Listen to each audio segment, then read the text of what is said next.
Chapter 7. I ask you again, who really are you? Ulit niya sa malamig na boses. Kanina pa kaya siya sa labas simula nung sinabi ko na umalis na siya? Bakit niya ako hinintay? Para lang tanungin sa akin kung sino ba ako? I'm Linling Sheldon Montaño po sir ano po, tama po ang pangalan na nakalagay sa aking resume na pinasa ko po sa inyo, promise, sabi ko sa nanginginig na boses. Kanina ang saya ko tapos ngayon ganito pa ang nangyari at kinakabahan ako lalo sa mga titig niya sa akin na parang sa isang saglit lang ay malalaman niya ang buong pagkatao ko at mga pangalan ng mga magulang ko. Pero kahit anong mangyari ay hindi ko sasagutin kapag magtanong siya kung sino ang totoong mga magulang ko. Sana isipin niya na maraming pangalan ang ganyan. Ang mahalaga hindi ako masamang tao, may mga bagay ba ayoko lang sabihin sa kanya lalo sa estado ng buhay ko. Hindi ko lang alam kung bakit ayoko munang umalis dito, marahil hindi pa tapos ang kontrata ko. Or dahil sa ilang buwan na nakasama ko ang mga bata ay napamahal na sila sa akin, mananatili ako hanggang tanggap pa ako ng mga bata. Mananatili ako kaya ayoko munang sabihin kay boss ang totoo kahit halikan niya pa ako. Nasa hamba na kami ng pinto ng bahay at nakatitig pa rin siya sa akin habang nasa kamay niya ang susi ng kanyang kotse. And is that true that the 4 boys na kasama mo kanina ay kapatid mo? He's interrogating me ha? Why is it? Yeah, sila nga po bukod lang po kay Carpo, you guys already met, di ba? Boyfriend mo. Laglag pa nga akong nakatitig sa kanya.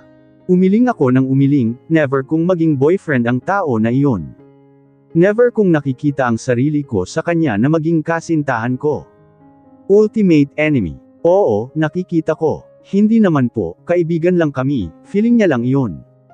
Sambit ko at naninimbang ang titig niya sa akin at parang naghahanap ng butas kanina pero nang narinig niya na ang sagot at biglang nag-iba ang itsura niya. Naging masaya na ibang-iba kanina. Good lang. Binuksan niya ang pinto at pinona ako na pumasok sa loob. Thank you boss tumango siya at saka sumunod sa akin pagpasok. Akmang pupunta na ako sa aking kwarto na tumigil ako at humarap kay Boss Kale. Nakita ko pa ang gulat sa kanyang mukha ganoon din ako dahil ilang inches na lang ang pagitan namin kaya napa-atras ako. Ano-ano po ba ang nangyari kanina boss? May pasa po kayo sa gilid ng iyong labi, nakita ko dinaanan niya ang gilid ng kanyang labi ng kanyang dila sa mismong sugat niya kaya biglang pumila ito. It's just that I thought they were going to do bad to you. I mean I heard them talking about that shit. And ang akala mo na may gagawin silang masama sa akin pagkatapos. Kaya ka nakipagbugbugan. Do you think ganyan ang mga kuya ko na akala mo masamang tao? Panipi. Is just. I got it boss at concern ka lang sa akin dahil of course nakita mo ako nakasama sila. Kaya mo yun ginawa. Thank you for that but please, before you react make sure first na tama ang narinig mo. Nagtanong ka muna kung sino sila, ayan tuloy, nagkasakitan tuloy kayo. Haze, laglag balikat ko na sabi na maalala ko na naman ang ayos nila kanina. Kung hindi kami dumating ni Kuya Dian, malamang panay pasa at galos na ang mga mukha nila. I know and I'm sorry for that, natakot ka tuloy. Sino ang hindi matatakot? I'm sorry bakit ka nagsusorry sa akin? Di ba dapat sa mga kapatid ko? Hell no. I don't care about them. Kung hindi ka dumating baka mas napuruhan ko pa sila. Giit niya pa, that's bad boss, you guys scared me. Nakita ko ang pag-alala niya kaya akmang hahawakan niya ako ngunit ngumiti lang ako sa kanya. Don't worry, I'm kinda upset about kanina but I guess I'm okay now na hindi kayo nagbugbugan sa harapan ko pero sana huwag mo nang ulitin. Sinabihan ko na rin ang mga kapatid ko and I'm looking forward na hindi na kayo magkasagutan next time or maulit muli kung ano man ang nakita ko kanina, sabi ko na hindi tinitingnan ang estado niya sa buhay na ganito ako magsalita sa harapan niya. I don't care anymore at dahil sa sinabi ko tumango siya. I won't do that anymore and I'm sorry again. Sa mga kapatid ko po kayo magsusorry bo, no I won't do that over my dead body, Anya. Ang tigas ng ulo mo, sabi ko sa kanya. Mas matigas ang puso mo, the heck. Paano naging matigas ang puso ko na malambot ito Mr. Kale Arcas Calisto? Tumawa pa siya sa tanong ko, walang puso. Umakyat ako sa hagdan at iniwan siya sa sala. Mas mabuti pang matulog kesa naman makipag-usap pa sa kanya. You know what? I like the way you call my name. Aniya kaya mas lalong namula ang pisngi ko, hindi ko na siya pinansin at nag-okay sign lang ako gamit ang daliri ko hindi siya tinitingnan. Parang pagtawag lang sa pangalan niya at sinabi niya kung gaano niya ito kagusto ay hindi ko maisip na ganito tumatambol ang puso ko. Ang lakas ng pintig ng puso ko dahil lang sa sinabi niya at dagdagan pa na tumawa siya. What is the meaning of this?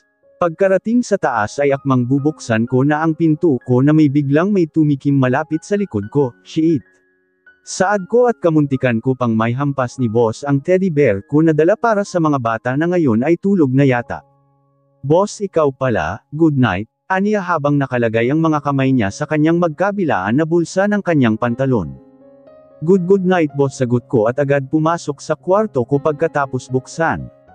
Bakit bigla siyang bumait sa akin? Si boss ko ba talaga iyon? O naging mabait siya sa akin dahil may 3 akong kuya na pwede akong magsumbong kung hindi maganda ang pakikitungo niya. Or baka naman may sinabi ang mga kapatid ko sa kanya na may pagbabante kaya naging mabait si boss sa akin. Kuya what? Anong what ka pa riyan? Ano pinagbantaan niyo ba ang boss ko ng hindi maganda kaya, what? What are you talking about bunso? Wala kaming ginagawang masama sa kanya or even a threat. Pagkatapos mong umalis noong kamuntikan ka ng masagasaan ay umalis na rin siya sa harapan namin. Hindi ko alam kung tama ba ang sinasabi ni Kuya Danzekiel pero hindi naman siguro ito nagsisinungaling sa akin di ba? Bakit ba, anong ginawa niya? Parang boyfriend mo siya na ganyan ang concern mo, if he say sorry and then good for him, but sad to say na hindi siya humingi ng sorry sa amin kaya may atraso pa rin siya. Dagdag niya pa pero sa sinabi niya na parang concerned boyfriend ako ay napapintig ng tenga ko. Ayos ka lang Kuya Danzekiel. Ilang beses ko bang sabihin sa inyo na hindi ko yan gusto no, mariin kong sabi. Iyon naman pala kaso kung makatanong ka. Whatever who's that? Narinig ko sa kabilang linya ang boses ni Kuya Daston. Nasa probinsya na sila at kaka-rating lang nila. Nasa kwarto si Kuya Danzekiel para magbihis ng tinawagan ko. Si Bunso sabi niya baka raw may ginawa tayo sa kanyang boyfriend. What the Kuya Danzekiel? Baliw ka. Huwag po kayong maniwala sa kanya Kuya Daston, may saltik lang po ang lalaki na iyan, giit ko kaya natawa sila pareho. Bunso, hinahanap ka ni Mommy. Nagtatampo siya na hindi ka raw umuwi kahit saglit lang. Nakagat ko ang ibabang labi ko dahil sa sinabi ni Kuya. Don't worry, sinabi ko naman sa kanya na busy ka lang. Yeah. I told her already pero dahil sa sinabi mo kaya tuloy malungkot ako. Then gusto mo bang umuwi? Ay papasundo kita riyan. Gusto mo ba i-helicopter para mas mabilis? May kilala ako na maging pilot mo. Agad naman akong umiling kahit hindi niya nakikita. Naglagay ako ng lotion sa aking katawan habang nakikinig sa kanila sa earpiece, kakatapos ko lang maligo bago sila tinawagan para itanong kung bakit naging ganoon ang boss ko. At dahil tapos na akong maligo ay sinabi ko sa kanila na pwede ko nang makausap ang mga magulang namin. Inaantok na ako pero gusto ko rin makausap sila bago ako matulog na lagi kong ginagawa, lalo ngayon na nandoon ang mga kuya ko ng ilang araw sa bahay bago bumalik sa ibang bansa. Huwag na kuya, maging okay na rin ako mamaya, sabi ko na lang pero sa totoo sana pala umuwi na lang ako saglit sa amin, mahirap talaga bago ang mga plano ko. Nakakainis lang. Kaso baka mamaya hindi ako payagan ng boss ko na uuwi talaga ako ng probinsya. Walang kaalam-alam si boss at hindi naman nagtanong kung saan sila naninirahan. Okay, sabi mo iyan, nasa baba na ako at kakain pa kami ng hapunan dahil nagutom kami sa biyahe. Mommy's here, do you want to talk? Sagot ni Kuya Danzekiel na marinig ko nga ang mga kalampag ng kubyertos na nagpapatunay na nasa dining table na sila. Mommy ang nag-iisang prinsesa niyo po. Natawa ako sa sinabi ni Kuya. Gusto kong umalma pero ang sarap namang pakinggan. Akin na anak, hi baby Chan. Mommy, oh, hindi ka sumama, nagkita na kayo ng kuya mo, namiss kita. Namiss ka na daddy mo and of course your grandma. How are you? Nakagat ko ang ilalim ng dila ko dahil sa sinabi ng aking ina. Hindi ko tuloy alam kung ano ang isasagot ko sa sinasabi niya at tanong. Pero mabuti na lang at hindi na binanggit pa ng mga kuya ko ang nangyari na away sa pagitan nila at ng boss ko dahil kung binanggit pa, baka magtatampo na ako sa mga kuya ko. I'm sorry mommy, babawi po ako sa Pasko o New Year ma, malapit na po diba? I know, basta kung feel mong umuwi ng yaya nanay mo, umuwi ka and the door is open for you to come home. Okay sweetie, oh, your daddy is here, want to talk to him. Sige mommy, bago po ako matulog. Ibinigay ni mommy ang cellphone kay daddy. Hindi rin naman. Nagtagal ng usapan namin ni daddy at hanggang kamustahan lang ang nangyari kung kumusta na ang araw ko. I want to tell them what happened sa mga kuya ko at sa amo ko pero dahil gusto kong maging private ang lahat kaya itinikom ko na lang ang bibig ko. Kuya, text mo ako o tawagan kung babalik na kayo sa ibang bansa. Magkita-kita tayo sa airport, okay? I want to see you before your flight guys. Paalala ko pa sa mga kuya ko at narinig ko siya na nag-okay, hindi rin nila alam kung sabay-sabay silang uuwi sa Pasko or New Year, depende rin sa schedule ng work at school ng mga kapatid ko na kumuha pa ng masterel at the same time nagtatrabaho sa company namin doon at may iba pa silang trabaho at ito ay resto bar kaya baka sina mommy at daddy na muna ang pupunta sa kanila para doon magna New Year then how about me? Sana payagan ako ni boss na magbakasyon sa araw ng Pasko para naman makasama ko ang mga magulang ko at kapatid. Napabuntong hininga ako bakit ngayon ko lang naisip ang maging kapalaran ko sa pamamahay na ito. Ang mga bata kaya, saan kaya sila magbakasyon kung gusto nila? Last vacation nila 2 years ago ay pumunta sila sa Japan. Last time sa bahay lang daw sila nagsi-celebrate dahil masama pakiramdam ng mga kambal. Kapag kasi nagkasakit ang isa ay nagkasakit din ang isa, ganoon siguro kapag may kambal, hindi na rin daw sila pumunta sa ayang bansa after dahil mga busy na rin lalo so boss. Pahiga na ako sa kama na may narinig akong kumakatok sa mismong kwarto ko. Sino kaya ang nasa labas? Gabi na, mahinang bulong ko sa sarili ko. Bumaba ako ng kama para matingnan kung sino ang nasa labas. Pagsuot ko ng pink slipper at nagtungo sa pinto at bago ko binuksan ay sinilip ko muna sa peephole kung sino. Kunot-nuo ako na makita na si boss na nasa labas ng kwarto ko. What is he doing here? May nakalimutan ba siyang sabihin? Or what? Binuksan ko ang pinto para malaman kung ano ang pakay niya. Boss, akmang aalis na sana siya na tinawag ko siya kaya napalingon siya sa gawi ko. May kailangan ko kayo boss. Napalunok pa ito ng laway dahil gumagalaw ang kanyang leeg habang nakatitig sa akin, maya-maya pa ay lumapit pa ito sa akin at may pinakita sa kanyang palad na lagayan. Naubusan ako ng cream para sa pasa ko, baka meron ka riyan at hihingi na muna ako. Manang Marivic and others are they might sleeping at this hour, so pero kung wala ay ayos lang. Meron naman po, pasok po kayo. Tumingin na muna siya sa loob at binalik sa akin at hinanap ang mga mata ko, baka akala niya hindi ko siya papayagan na pumasok sa kwarto niya pamamahay niya rin naman ito. Pero napamura na lang ako sa isip ko na makita ang ayos ko na nakaling-iri lang pala at hindi ko pa nabalik sa ayos ang mga ginamit ko na lotion. Pumasok siya dahil niluwagan ko ang pinto. Hindi naman kita buong balat ang suot ko kaya hinayaan ko lang siya. Parang hindi naman titig na titig sa suot ko. At isa pa, nakita niya ang maraming teddy bear sa ibabaw ng kama ko at ang stuffed toys para ibigay sa mga kambal bukas. Have a seat po. Kukunin ko lang sa banyo ang cream para sa pasa mo. Tumango lang ito at mabilis ang kilos ko patungo sa banyo. Binuksan ko ang drawer na meron doon para hanapin ang cream sa sugat. Nagmamadali akong lumabas ng banyo na makita ko na ito para ibigay kay boss. Naabutan ko siyang umupo sa gilid ng kama ko, hindi ko na pinansin ang mga titig niya kahit nanginginig ang mga tuhod ko kaya malaking hakbang ang ginawa ko na paglakad patungo sa kanya habang malaking nakangiti na pinakita sa kanya ang dala ko na cream, hindi nakatingin sa dinadaanan ko pero. Boss. Napatili ako na bigla tumama ang tuhod ko sa maliit na glass table na naroon sa kwarto ko. I'm here, let me carry you.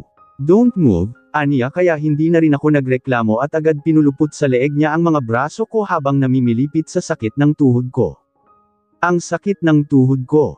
Maiyak ko na sabi. Parang naghahabulan ng kuryente paakyat sa aking ulo at bigla na lang akong na-paralyzed. Binaba niya ako sa aking kama at pinaupo ng maayos, agad siyang lumuhad para makita ang tuhod ko na nataman.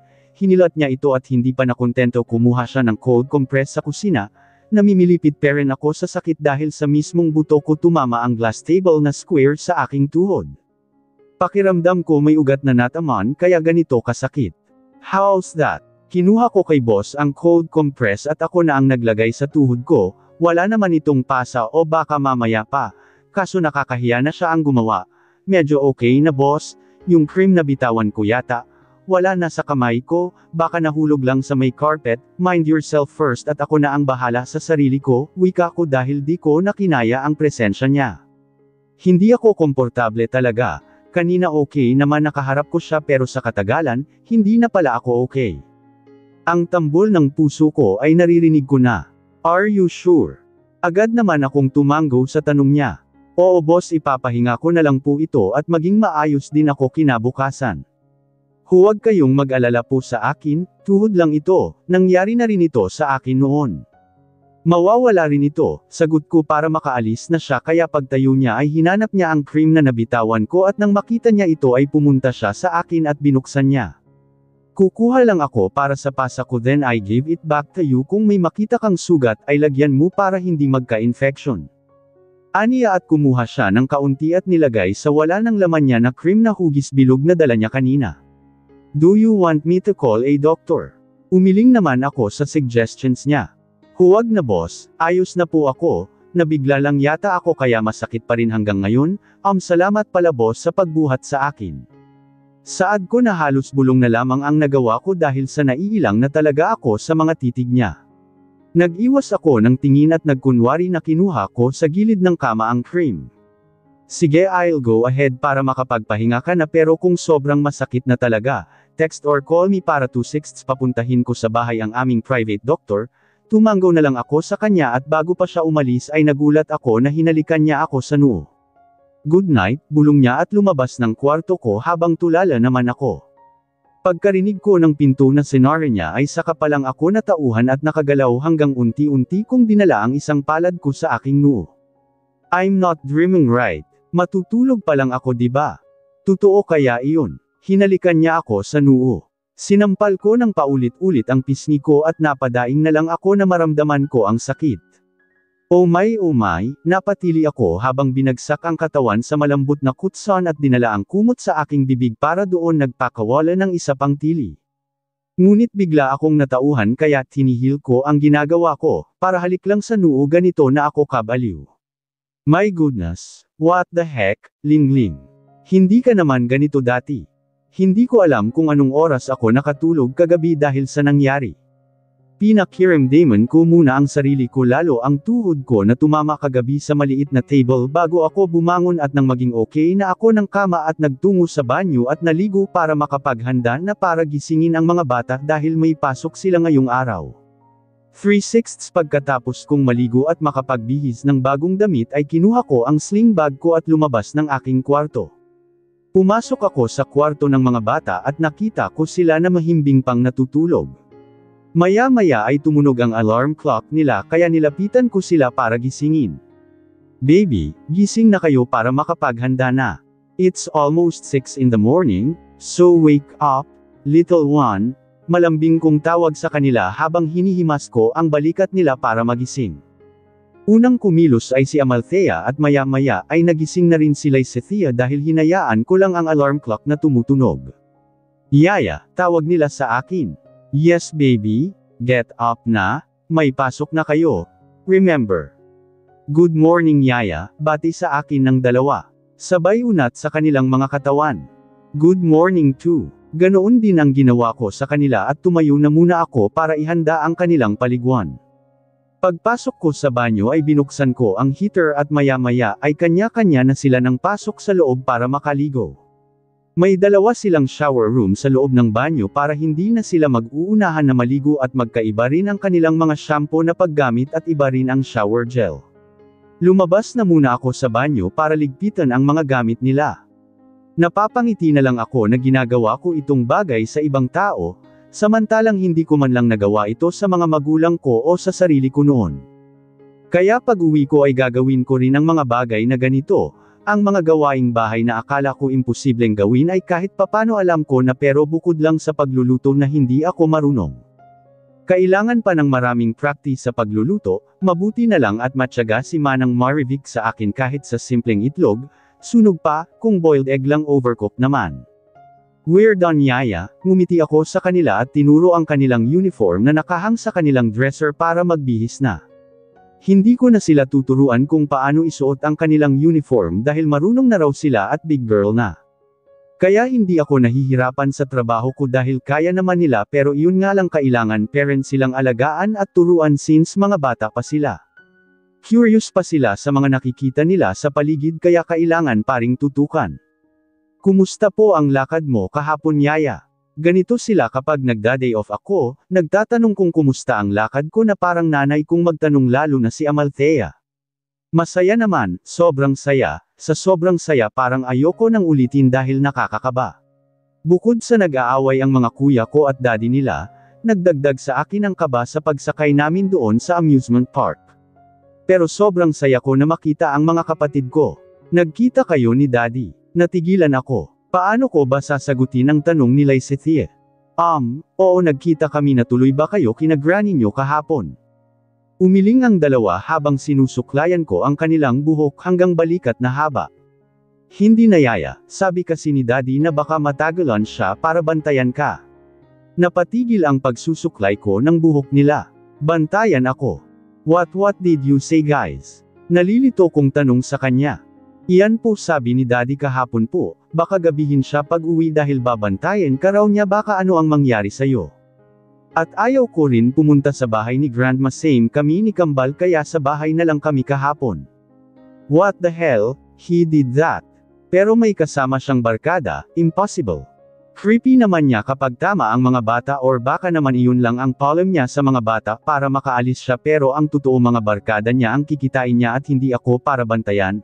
Tama, ganoon ba nagkita naman kami kahapon pero wala naman siyang sinabi na babantayan niya ako, di ko alam kaya sorry nang dahil sa akin hindi kayo natuloy sa lola nyo. Sambit ko, no I'd rather stay here than to go with my grandma unless you come with us. Mag-aama nga sila, pare-pareho ang mga sagot ng mga bata na ito at ama nila, kung ayaw tahimik na lang at huwag nang pilitin. Bakit kasama ako, dapat si daddy nyo, he's busy. Busy sa kababantay sa akin kahapon. Hayes, masabihan nga siya.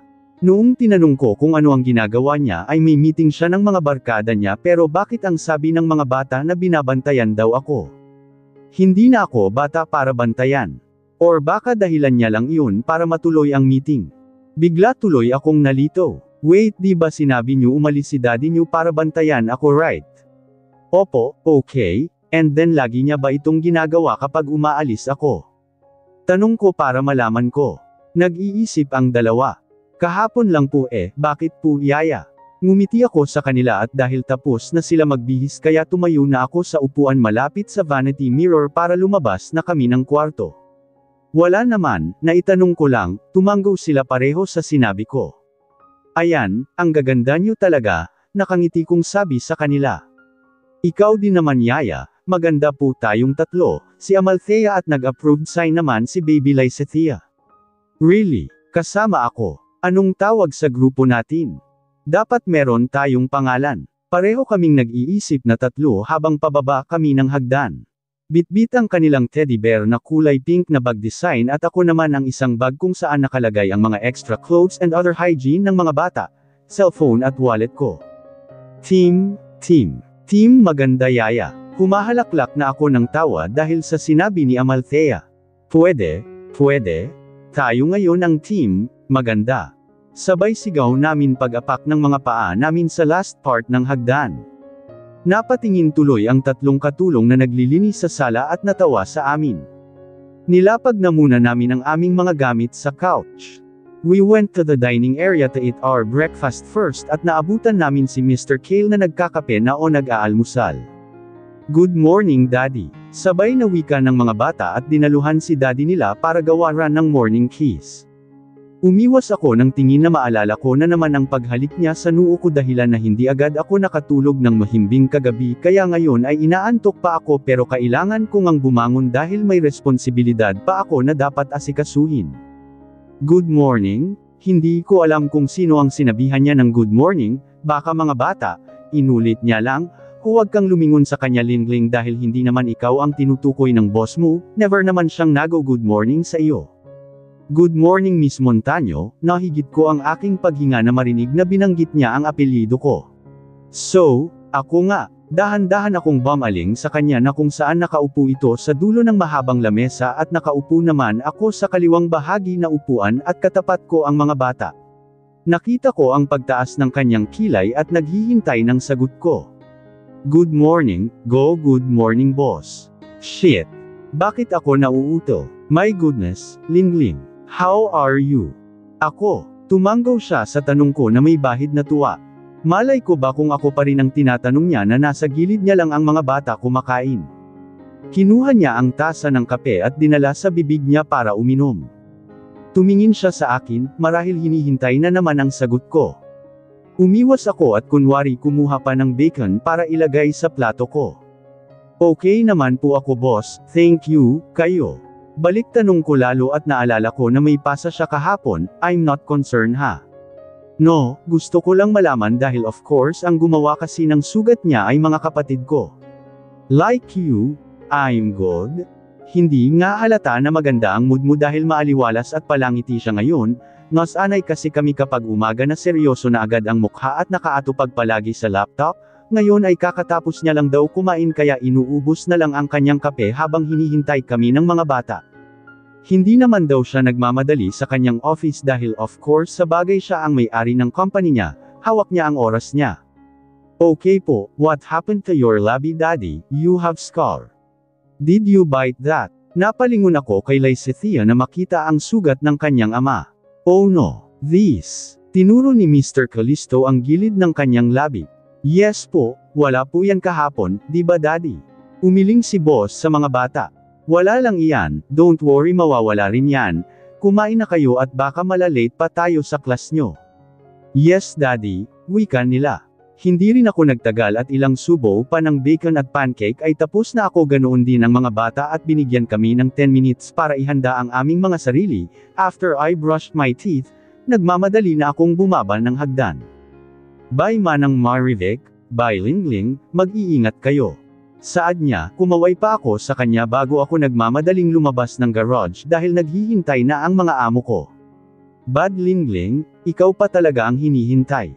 Pagpasok ko sa kotse ay naabutan ko na nagsasalita si Amalthea tungkol sa natutunan nila sa school last time at kung ano ang mga activities nila ngayon araw.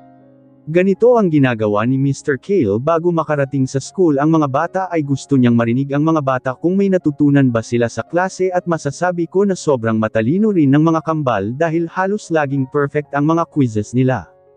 Kung marahil buhay ang kanilang ina ay pakiramdam ko, magiging masaya sila.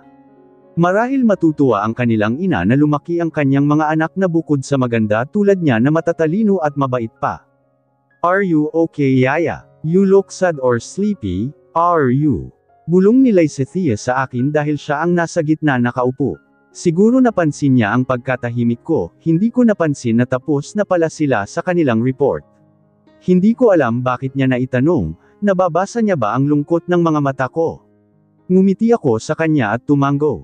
Oo naman baby, okay lang po ako. Alright po, tell us if you're sad okay. Wika niya kaya mas lalo akong nasasaktan sa hindi malamang dahilan. This Friday pakihanda ang mga gamit ng mga bata. May pupuntahan tayo. Narinig kong sabi ni Sir Kale pero nauna na ang mga bata papasok dahil may classmates na kasabayan, kasama po ako. Tinuro ko ang sarili ko. Bumaba siya sa kanyang kotse at naglakad kami papasok sa school para sumama na ihatid ang mga bata sa gate.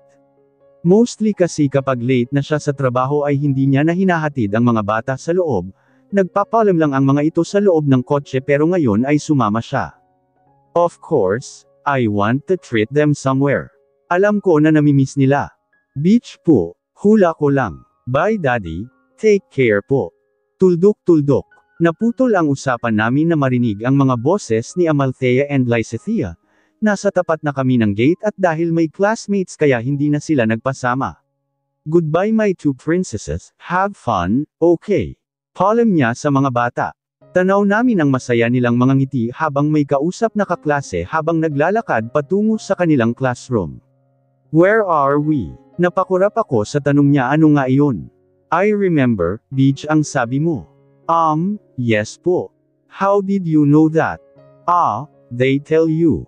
Napangiti akong tumango, alam ko kapag malaman ito ng mga bata sa plano ng kanilang daddy ay masisiyahan ang mga iyon, matagal na rin nilang hiling na sa beach sila mismo maliligo. Sawa na siguro sila sa swimming pool Mr. Callisto kaya gusto naman ng beach para Meba. Mabuti at naisip niyo po. Thank you, masayang wika ko at nagkatinginan kami. Iba ang nakikita ko sa titig niya. Masaya at namamangha. Sa masaya akong ibalita din sa kanya na talagang gusto iyan ng mga bata. Umiwas ako ng tingin at tumikim. Hindi ako sanay na tinititigan ng matagal lalo kung siya, ang amo ko pa mismo. Parang biglang may kuryente akong nararamdaman na hindi ko maipaliwanag. Basta surprise na muna sa ito sa kanila, tumango ako sa kagustuhan niya na hindi ko muna ipaalam sa kanyang mga anak ang napag-usapan namin. Here's the pocket money, inabot niya sa akin ang pera pero hindi ko agad ito tinanggap dahil may pera pa naman ako sa loob ng wallet ko. May laman pa ang wallet ko boss, marami pa. Tumaas ang kilay niya dahil sa sinabi ko, para 2/5 maniwala ay pinasilip ko sa kanya ang wallet ko. Iyan pa ang pera na bigay mo sa akin boss. Nasa 20,000 pa yata iyan, hindi ko na binilang pero huling bilang ko nasa 14,000 tapos dinagdagan mo pa noong isang araw, paliwanag ko sa kanya. Lalo kong nakita sa kanyang mukha ang kasiyahan. Bakit masaya iyan? Tumango ito, but still, you have to accept this money, naka-budget na iyan na everyday akong ibigay kapag may pasok ang mga bata. Pwede kang bumili ng mga gamit mo, pagkain mo or even your other belongings. Napahugis zero ang bibig ko at talagang tela biglang umilo ang mga mata ko dahil sa sinabi niya. Hindi makapaniwala, si boss ba talaga ang nagsasalita? Anong naki niya simula pa noong nasa dining ay ibang-iba ang aura niya kesa sa mga nakikita ko nitong mga nagdaan na buwan at araw. Ngayon ay nakangiti pa rin siya, sana hanggang hapon at gabi ay ngumingiti pa rin siya palagi. Thank you po, gagawin ko po ang sinabi niyo. Salamat boss, nanginginig ko pa na sabi dahil hindi ko maiwasan na mamangha sa ginagawa niya. Nagbibigay ng pera si boss tapos nakangiti pa, galing naman, sige, aalis na ako, I'm going to be late kung magtatagal pa ako lalo at rush hour na ngayon. Tumango ako sa sinabi niya at mahinang kumaway habang unti-unti siyang humakbang palayo sa akin. At nang mawala na sa paningin ko ang kanyang kotse ay saka pa lang ako nakahinga. Hoy, halatang in love ka na halos napamura ako dahil bigla ba naman akong tinapik sa balikat ni Diwata at medyo malakas ang paghampas niya sa akin. Ang babae na ito talaga ang bigat ng kamay, mahilig pang manghampas. Isa siya sa mga yaya ng mga bata at ang binabantayan niya ay magkaklase pala ng mga kakambal. Sa lahat na narito na yaya ay siya lang ang bukod tanging malakas ang loob na kaibiganin ako. Noon akala niya na at hindi ako namamansan pero kabaliktaran pala sa mga akala niya kaya ngayon kahit papano may nakakausap din ako hindi rin naman magkalayo ang edad naming dalawa. High school graduate lang daw ang natapos niya at sa hirap ng buhay kaya naisipan na magtrabaho na lang at nasa 5 taon na itong nagtatrabaho sa pangalawang amo niya. Hoy ka rin dyan, hindi no? Paano mo naman nasabi na in love ako sa kanya na wala naman akong nararamdaman ng ganyan sa boss ko? Are you sure? Hindi ka kinikilig kapag nakikita mo lang kahit ang kanyang mga matang mapupungay. Ako nga, kahit segundo lang ang titig ko sa kanya ay laglag na ang panty ko sa kanya, ikaw pa kaya na lagi mong kasama. Huwag ako lingling, or pwede na siya ay may gusto sa'yo, the way kanyang tingnan feeling in love believe me dahil totoo ang sinabi ko. Maybe hindi mo pa na-realize pero sooner or later alam mo na ang ibig kong sabihin kaya good luck lingling. Saad niya na nagpakunot lalo ng aking noo bago niya ako iwan dahil lumabas ang alaga niya at may kailangan sa kanya. Pumunta ako sa waiting area ng school para doon maghintay sa mga bata para sa kanilang lunch. Inaantok talaga ako, ang sarap umuwi sa kondo para matulog. Kasalanan ito ni Boss Kale, dahilan kung bakit ako inaantok ngayon. At nang maisip ko na naman yung sinabi ni Diwata sa akin kanina about kay Boss Kale ay talaga namang imposible. Tama, imposible mangyari iyon, hindi ko siya gusto, hindi. Hindi amo ko lang siya, amo at anak siya ng mga bata, hindi niya ako gusto. Tama lingling, tama ang iniisip mo. Weird lang talaga ng ibang tao kapag ano ang nakikita ng iba kahit hindi naman totoo. Ako, may gusto sa kanya, o siya may gusto sa akin. Love baliw ba? Natatawa na lang ako dahil hindi naman ako mamahalin ng isang Arcas Callisto na iyan lalo at may kalahing masungit. Pumasok ako sa loob ng office ng ganyang mga oras, so doon na lang kayo dumiretso ng mga bata pagsundo ni kuya sa inyo para doon na rin tayo magdi-dinner. Himala na sinabi niya na agad sa akin, first time niyang ginawa ito, noon si kuya driver na ang magsabi kung hindi kami sa office ng amo namin didiretso pero ngayon tumawag pa talaga para sabihin sa akin. Nagbagong buhay na yata ang boss namin. Himala ha, are you listening, Miss Montaño? Yes boss. Mabilis ko nasabi at biglang kong tinapik ang noo dahil bigla-bigla na lang may kasamang pagtaas ng boses. Nakakahiya. Galit ka yata ha? No boss no kaya. Sige po noted po na hindi na kami sa office niyo pupunta. Thank you, boss. Nagmamadali kong sabi. Parang may narinig akong tumawa sa kabilang linya. Tinuwanan ako ng amo ko. Hayes, alright, I will call you later kung malapit na kayong sunduin ni kuya para makapaghanda na agad ang mga bata. Aniya, tumanggo naman ako kahit hindi niya ako nakikita. Okay boss, patayin ko na ang tawag. Yes sure bye boss, sagot ko. Bye boss. Alright, goodbye? Sige goodbye boss. The heck, walang bibitaw sa kago goodbye. Hanggang sa tuluyan nang ang pinatay ang tawag. Napangiti na lang ako sa kinikilos ni Boss Kale. Huli ka, what the hell? Diwata, kamuntikan ko na namang maitapon ang aking cellphone dahil sa ginawa ni Diwata na paghampas sa balikat ko. Ito talagang babae na ito ang bigat ng kamay. Ano? Tumawag ba siya? Siya iyon ano? Nakita kita, kinikilig ka eh. Hindi ko alam kung ano ang sasabihin ko sa paratang ni Diwata sa akin. Alam mo ang talas naman niyang mata mo kung totoo ang sinasabi mo. Pero hindi totoo na siya ang tumawag pero kiligwat. Sandali nga muna hindi pa nga ako tapos magpaliwanag Oh sige nga ano ang totoo. Chismosa talaga itong babae na ito sa buhay ko. Bagay sa kanya ang merits ng taon. Kasi nga siya ang tumawag, oo, tama ka kasi kinabahan kaya ang reaksyon ko kanina dahil ang akala ko pag-alitan niya ako. Akala ko kasi may nakalimutan ako na sabihin sa kanya tungkol sa mga bata niya. Kaya ayan, kaya hindi ko alam kung bakit kinakabahan ako kanina, kwento ko sa kanya at seryoso naman siyang nakikinig habang pareho kaming nakaupo sa isang bench na naroon sa paaralan. O tinatawag na waiting area para lang sa mga hatid sundo para hindi kami mo attack-watek. Totoo. Aba, gusto pa yata resibo ay totoo nga totoong totoo. Hindi naman siya galit, may sinabi lang sa akin. Ano, nakalimutan niya mag-I love you sa iyo. Diwata, kulang na lang hampasin ko rin siya gaya sa paghampas niya sa akin pinapangunahan ako sa sinasabi ko. Tingnan mo tinuwanan lang ako.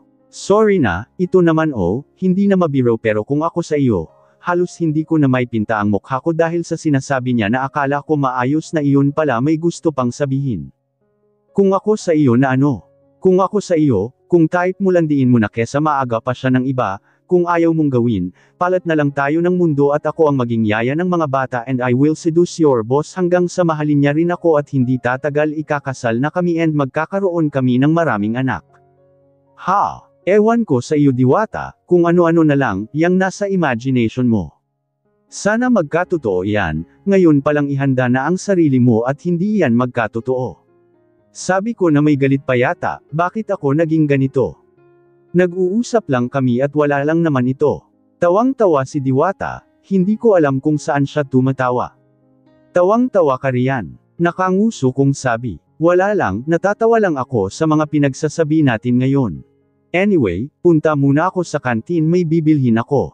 Sama ka. Bago ako sumagot ay sinilip ko muna ang wristwatch ko kung anong oras na at dahil may 1 oras at kalahati para sa lunch break ng mga bata kaya tumayo ako sa bench kasama si Diwata at sabay kaming nagtungo sa kantin. Nag-uusap kami habang papunta sa loob ng kantin, may gustong bilhin si Diwata para sa kanyang alaga at dahil nasa kantin na rin ako ay bibili na rin ako kung anong meron. Habang nag-uusap kami ay naramdaman ko na naman na nag-vibrate ang cellphone ko. Agad ko itong kinuha sa bag at nakita ang isang mensahe para kay boss pero kunot-noo kong binasa ang mensahe kasi iba naman ang nakalagay. At maya-maya ay nag-chat ulit siya. Sorry, wrong sent, basa ko sa text niya sa akin. Hindi ko tuloy alam kung tatawa ba ako ng malakas dahil naging lutang tuloy ang amo ko. Don't say, ako ang unang pangalan ng nasa contacts niya at sa akin napunta ang mensahe na para sana sa kanyang katrabaho. Nag-reply agad ako kay boss na okay lang dahil in my peripheral vision pinagmamasdan na naman ako ni Diwata na nauna na pala sa akin na maglakad. Ang bagal ko pala. Ano? I mouthed her nang tuluyan na akong umangat ng tingin sa kanya, ganoon rin siya. Tinaasan ako ng kilay, huli ka na pero don't worry, hindi ka naman kulong, saad niyang natatawa. Napapailing na lang ako dahil sa dami naming pwedeng maging topic ay si Boss Kale Arcas Calisto pa talaga. Kaya panigurado na hindi ngayon nakapag-focus ang tao sa trabaho dahil nadidistract siya dahil pinag-usapan namin siya ngayon. Alam ko dahil yan ang sinasabi ni Yaya Nanay sa akin o di kaya ang mga magulang ko or lola na ganyan daw ang pwedeng mangyari sa taong pinag-uusapan. Tapos na ako, may bibilhin ka pa, Lingling. Inangat ko ang ulo ko at tumingin may Diwata, tapos na itong namili para sa kanyang alaga na ngayon ay nakalagay sa paper bag. Binalik ko ang tingin sa mga store na naroon sa loob na pwede kainan, na kung saan may mga paninda ng iba't ibang pagkain. Wait a minute, parang gusto kong uminom ng milk tea. Gusto mo? Libre ko. Tanong ko habang nakatingin sa isang store na may nakapangalan sa isa sa gusto kong inumin. Oo ba, let's go at baka hanapin na tayo ng mga bata. Aniya kaya agad kaming pumunta sa tinuro ko sa kanya. Pagkarating namin sa tapat ng store ay agad akong umorder sa gusto kong flavor, ganoon din ang aking kaibigan. Habang naghihintay ay nag-uusap na naman kami ng kung ano-ano ni Diwata at sinabi niya na sa darating na Pasko ay uuwi siya sa kanila at nagyaya siya na gusto ko bang sumama sa kanya. Pinag-isipan ko pa ang alok niya pwede naman akong sumama pero baka hindi lang araw ng Pasko dahil baka uuwi rin ako sa probinsya kasama si Yaya Nanay, bahala na. May ilang buwan pa naman para magplano sa bagay na iyan. Alam mo ba, may nakita akong gwapo kanina parang artista. Tapos ang tangkad pa. Sobrang gwapo talaga, di ba nagagwapuhan na ako sa sinabi ko sa inyo na lalaki na may anak nga siya na kambal na parehong babae pero ang nakita ko kanina na pumunta sa teacher faculty ay the same lang sila na gwapo, pareho kaming napatingin ni Diwata sa isa't isa dahil sa narinig namin na nagkukwentuhan na dalawang babae. Alam ko kung sino ang isa sa tinutukoy nila, si Boss Kale yun dahil may babaeng kambal na binanggit at sina Amalthea and Lysethea lang ang alam ko na kambal na nag-aaral sa private school na ito. At sino naman ang gwapo na sinasabi nila? And why would I care? Umirap na lang ako sa kawalan. Inabot na sa amin ng cashier ang order namin ni Diwata, pagkatapos kong magbayad ay sabay na kaming lumabas ng kantin at bumalik kung saan kami kanina nakaupo. Sinilip ko ang phone ko kung may text ang amo ko, kapatid at sina mommy and daddy pero wala naman, hindi na maingay ang text message ko, marahil busy na rin sila sa trabaho sa ganitong oras kaya hindi na muna sila nagparamdam sa akin. Shinat ko na lang sila sa group chat ng fam namin kung saan ako at anong ginagawa ko sa school, naka-on ang camera ko para kumuha ng picture sa sarili ko para ipasa sa group chat namin at habang nakatingin sa camera ay inangat ko ang binili ko na milk tea habang naglalakad sa pasilyo. Pagkatapos kong mapili kung saan ang i-send ko na picture sa family ko ay saka pa lang ako tumingin sa dinadaanan ko pero, oh my sorry, hingi ko ng tawad kung sino man ang tao sa harapan ko, paano kasi, bigla na lang na lumabas sa kung saan at nagkabungguan kami. Nanlaki pa ang mga mata ko na makita ang mantsa sa long sleeve ng estranghero dahil natapunan ko sa hawak ko na milk tea malapit sa kanyang tiyan, at hindi lang konti kundi malapit manggalahati ang laman ng cup sa akin. Umangat ang tingin ko sa lalaki at hindi ito ang oras para kiligin ako sa taong nasa harap ko. Oo, may hitsura at mukhang expensive pero may kasalanan ako kaya sana hindi maging malala ang kasalanan ko. Oh my gosh, I'm really sorry talaga. Malungkot kong sabi, wala pa naman akong tissue. Hala ka Lingling, anong ginagawa mo? Natatakot rin na tanong ni Diwata sa akin pero kitang-kita sa kanyang mga mata ang pagkislap na makita ang lalaking kaharap namin. It's okay ladies, it's just milk. I have my own spare clothes in my car, so you don't have to worry, aniya sa bar itong boses. Isa pa, kasalanan ko rin dahil hindi ako tumitingin sa nilalakaran ko. Are you okay? Wala bang masakit sa you? Umiling naman agad ako sa kanya, hindi makapaniwala na concern din ito sa akin pero bago pa ako makasagot ay tumunog na naman ang cellphone ko at nang masilip ko ito ay si Boss Kale lang pala. Wala kong magawa kundi ang magpaalam sa lalaki para masagot ko ang tawag ng aking boss. Nakailang tawag na ba itong boss ko sa akin ngayong araw? Hindi naman niya ito ginagawa dati. Iniiwasan ko nga siya na makita kahit mamaya pero panay naman ang tawag. Be careful. Hintayin niyo ako. Paalala ko sa dalawa. Narito na kami ngayon dumiretso ng mga bata pagkatapos ng kanilang klase sa isang hotel dito sa Ortigas. Dito daw may meeting si Mr. Callisto na hanggang ngayon ay nasa meeting pa at hindi pa sila natapos. Iyan ang nabasa ko sa text niya noong nag-text ako sa kanya na on the way na kami ng mga bata. Matagal ko na rin na hindi nakapunta sa lugar na ito kaya naninibago ako, mamaya ay baka raw doon na rin kami kakain sa mall. Depende sa mga bata, meron naman akong nababasa na restaurant na pwedeng kainan. Good morning ma'am. Good morning kuya. Sabay-sabay namin nabati ng mga bata sa guard na nakabantay sa entrance ng hotel. Pagkatapos tingnan ang mga gamit namin ay nagtungo kami sa reception table para magtanong sa receptionist kung saan ang meeting room ni Mr. Callisto. Magtatanong lang so ako sa kanila, iyan ang paalala ni boss at ni kuya sa amin. Wow, ang cute naman ng mag-iinang ito. Pangarap ko rin na magkaroon ng kambal pero hindi pinalad kaya kapag may nakikita ako na kambal ay napapangiti ako lalo na ngayon. Saad ng babaeng nasa edad 40 years old na yata habang magkasalubong kami. Thank you po, tanging nasabi ko at hindi na tinama pa ang sinabi niya na hindi ko sila mga anak kundi isa lang akong yaya. Hanggat ako ang nag-aalaga sa kanila ay para sa akin mga anak ko na ang turing sa kanila kahit against man dito ang kanilang ama.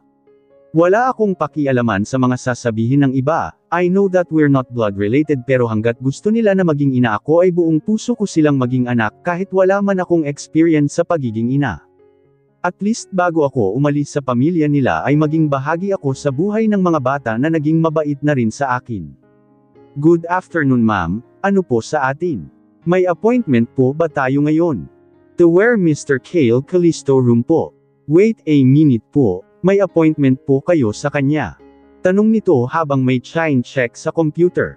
Kay Mr. Callisto ba iyan Van? Oo daw Miss Kay ganoon ba, kayo po ba si Lingling Montaño?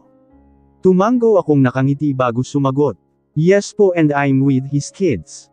Sagot ko at itinuro ang dalawang kambal na nasa tabi lang malapit sa reception table at nag-uusap.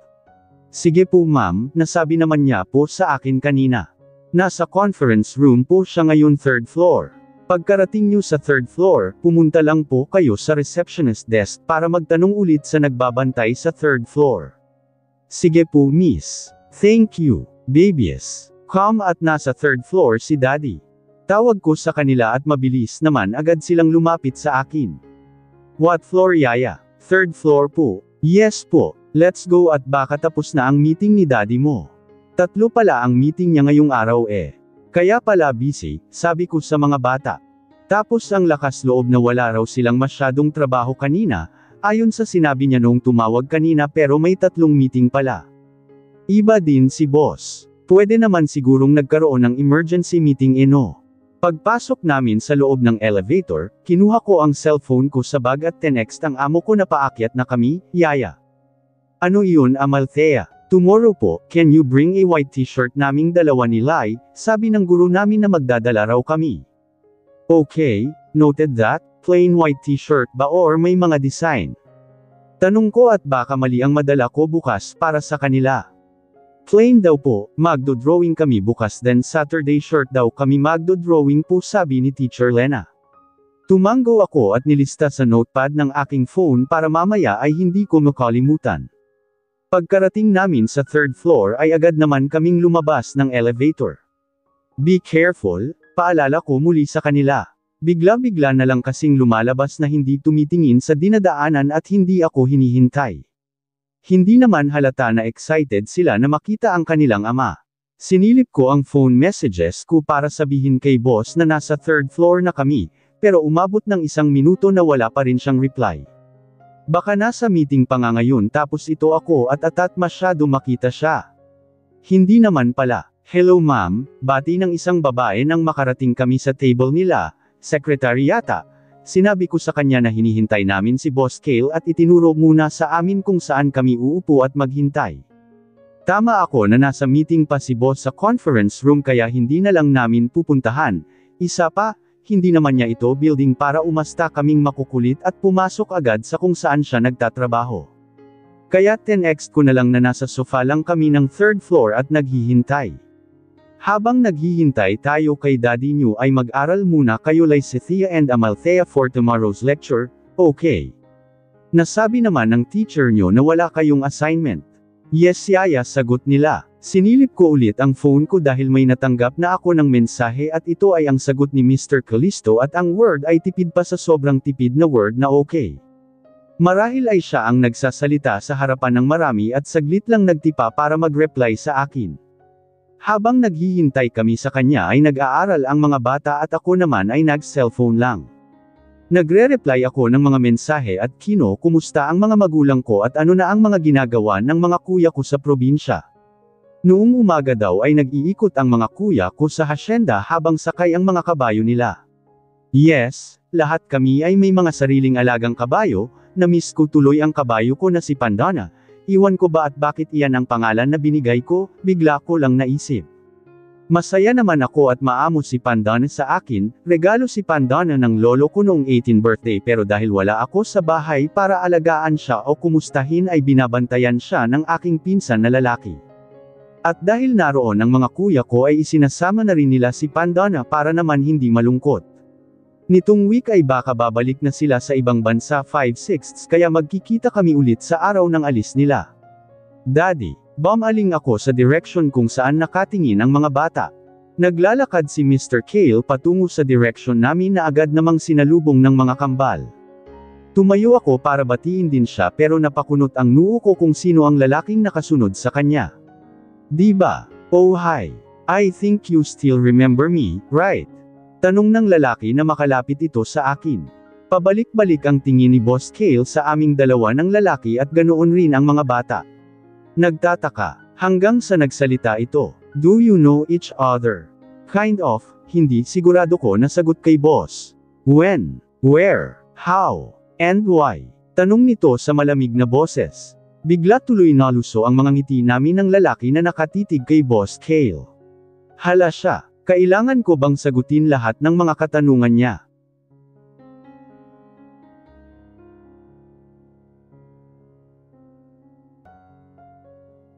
Chapter 8. Miss Montaño. Napaangat naman agad ang mukha ko kay Boss Kale dahil sa pagtawag niya sa apelyido ko.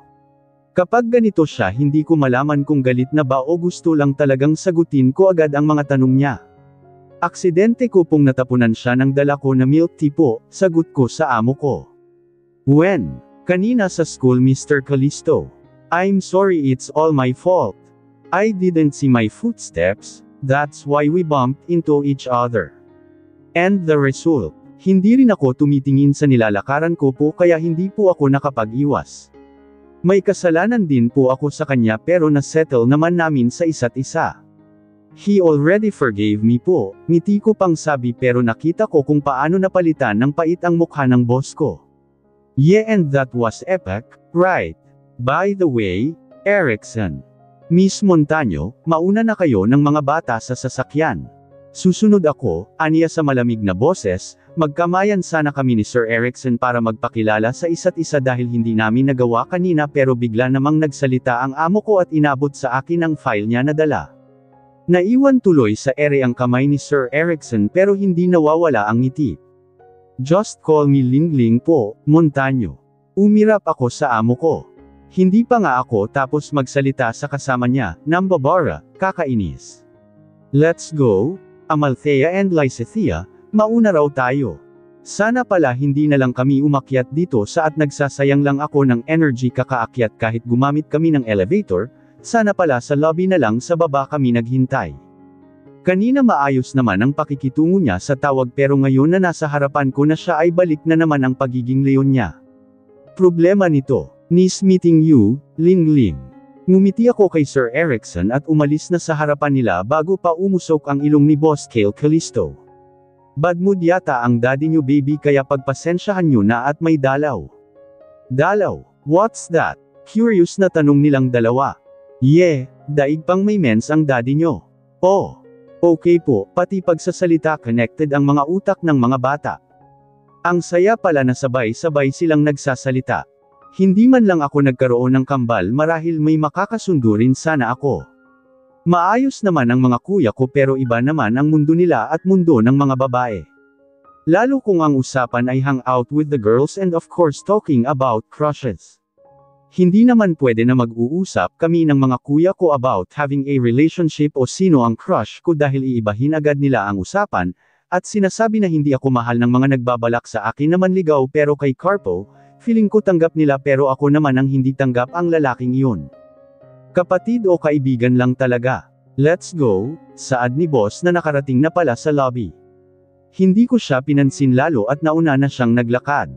Ang ganda ng mood niya kanina nakatawagan ako tapos ngayon ay isa ng moody boy. Come Yaya, kinuha ni Amalthea ang kamay ko para sabayan niya akong maglakad samantalang si Lysethea naman ay nasa kanyang ama. Nauna lang sila sa amin at nasa likuran nila kami. Shit, mahinang mura ko, paano ba naman kasi, bigla na lang huminto si boss at tumama ang mukha ko sa likod niya. Naging focus ba ako sa likuran niya kaya hindi agad ako nakaiwas o nakaalis para hindi kami magkabanggan. Cannot be. Are you okay, Yaya? Tanong ni Amalthea sa akin habang hawak ko ang aking noo. Yaye? Pero biglang tumigil yata ng isang segundo lang naman ang mundo ko, paano kasi bigla ba namang hinawakan ni boss ang kaliwang kamay ko para sabay-sabay kaming maglakad? Sinubukan kong tanggalin pero hindi niya ako hinayaan. Nagpatianod na lang ako dahil sa kabilang kamay ko ay magkahawak kamay kami ni Amalthea at nasa kabilang kamay naman ng daddy niya si Lysethea. Napayuko na lang ako ng ulo dahil pinagtitinginan kami ng ibang tao na nakakasalamuhan namin sa habang naglalakad. Baka gina-judge na nila ako na dikit ako sa amo ko at mga bata, pero bahala sila, hindi naman lahat yata ay ganyan ang pag-iisip. Kasi meron ding iba na malaki ang ngiti na makita kami, may narinig pa nga ako na perfect family daw kami like seriously. Ako lang ito ang yaya ng mga bata at hindi ko, boyfriend ang lalaking nakawak ng kamay ko. Pagpasok namin sa loob ng kotse ay dumiretso nga kami sa malaking mall para roon na maghapunan at request na rin ng mga bata. Dahil hindi naman masyadong matraffic ngayon, mabuti na lang kaya mabilis kaming nakarating. Let's go, tawag nito. Sinunod namin ang sinabi niya pero hindi ko pa rin siya pinapansin, hindi naman niya ako kinakausap o nagtanong kaya itinikom ko na lang ang bibig ko. Dahil hindi pa naman nagugutom ang mga bata kaya nag-ikot na muna kami at baka may bibilhin daw ang mga bata, pero wala naman silang binili kaya naghanap na lang kami ng restaurant kung saan kami kakain hanggang sa naisip namin na sa Japanese food naman kami. Pag-upo namin sa chair na naroon ay agad nilang kinuha ang menu at sinilip ko lang kung ano ang bibilhin hanggang sa sinabi na rin ng mga bata kung ano ang gusto nila. What do you want here Lingling? Tanong ni boss sa akin. Kahit ano po, kahit nagtatampo ako ay kailangan ko parents sagutin siya. Tumingin ito sa akin, kahit hindi ko siya lingunin pero nakikita ko sa aking peripheral vision na nasa akin ang mga mata niya. Kahit ano, nakasimangot akong tumingin sa kanya. Baliw ito tumatawa. At anong nakakatawa? Nagkibit balikat ito at natatawang tumingin sa menu. You're mad at me. Hindi, I won't believe you. Di okay po. Are you guys fighting about the food you want to order?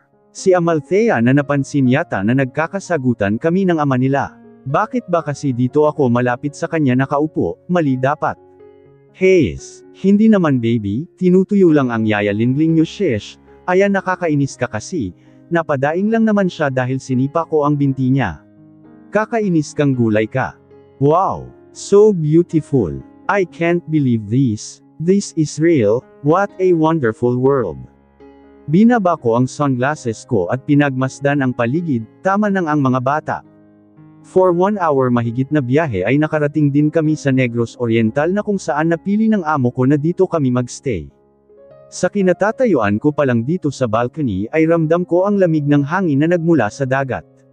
Matatanaw ko rito ang bughaw na kalangitan at ang kalmadong tubig dagat na kumikinang sa ganda na parang mga kristal. Parang ang sarap lumangoy habang maganda pa ang panahon. Nagustuhan niyo ba? Opo, Daddy. Can we swim na po? Tanong ni Lysithea habang kumukuha ng picture gamit ang kanilang camera. Later, kakain na muna tayo ng lunch saka pa tayo maligo. Saad ng boss ko. Pagkatapos kong makita ang paligid ay pumasok na ako sa loob na kung saan may sala. The interior design is good in the eyes. Halos white and cream ang kulay ng loob kahit mga gamit. May 2 kwarto at nasa itaas ang mga ito. Tabi kaming matutulog ng mga bata at iba naman ang kwarto ni Boss Kale. Hindi pa rin kami nag-iimika ng maayos, kung kakausapin ko naman siya ay tipid lang din. Sinasagot ko lang kung may katanungan ang boss ko na ubod ng sanggit. Ewan, nainis lang ako sa inaste niya doon sa nangyari sa kasamahan niya tapos bigla na lang nang iinis sa akin. Nasa pangalawang palapag ang kwarto natin, dalhin niyo ang ibang gamit niyo roon at ako na ang bahala sa malita. May kakausapin lang ako sa phone, narinig kong sambit ni boss kaya napalingon ako sa kanya na siya namang senadorya sa akin na samahan ang mga bata.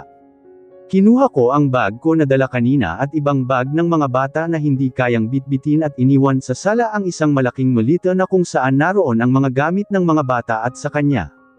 Konti lang ang dinala ko dahil bukas ng hapon ay uuwi rin kami ng Maynila dahil may pasok ang mga bata sa Lunes.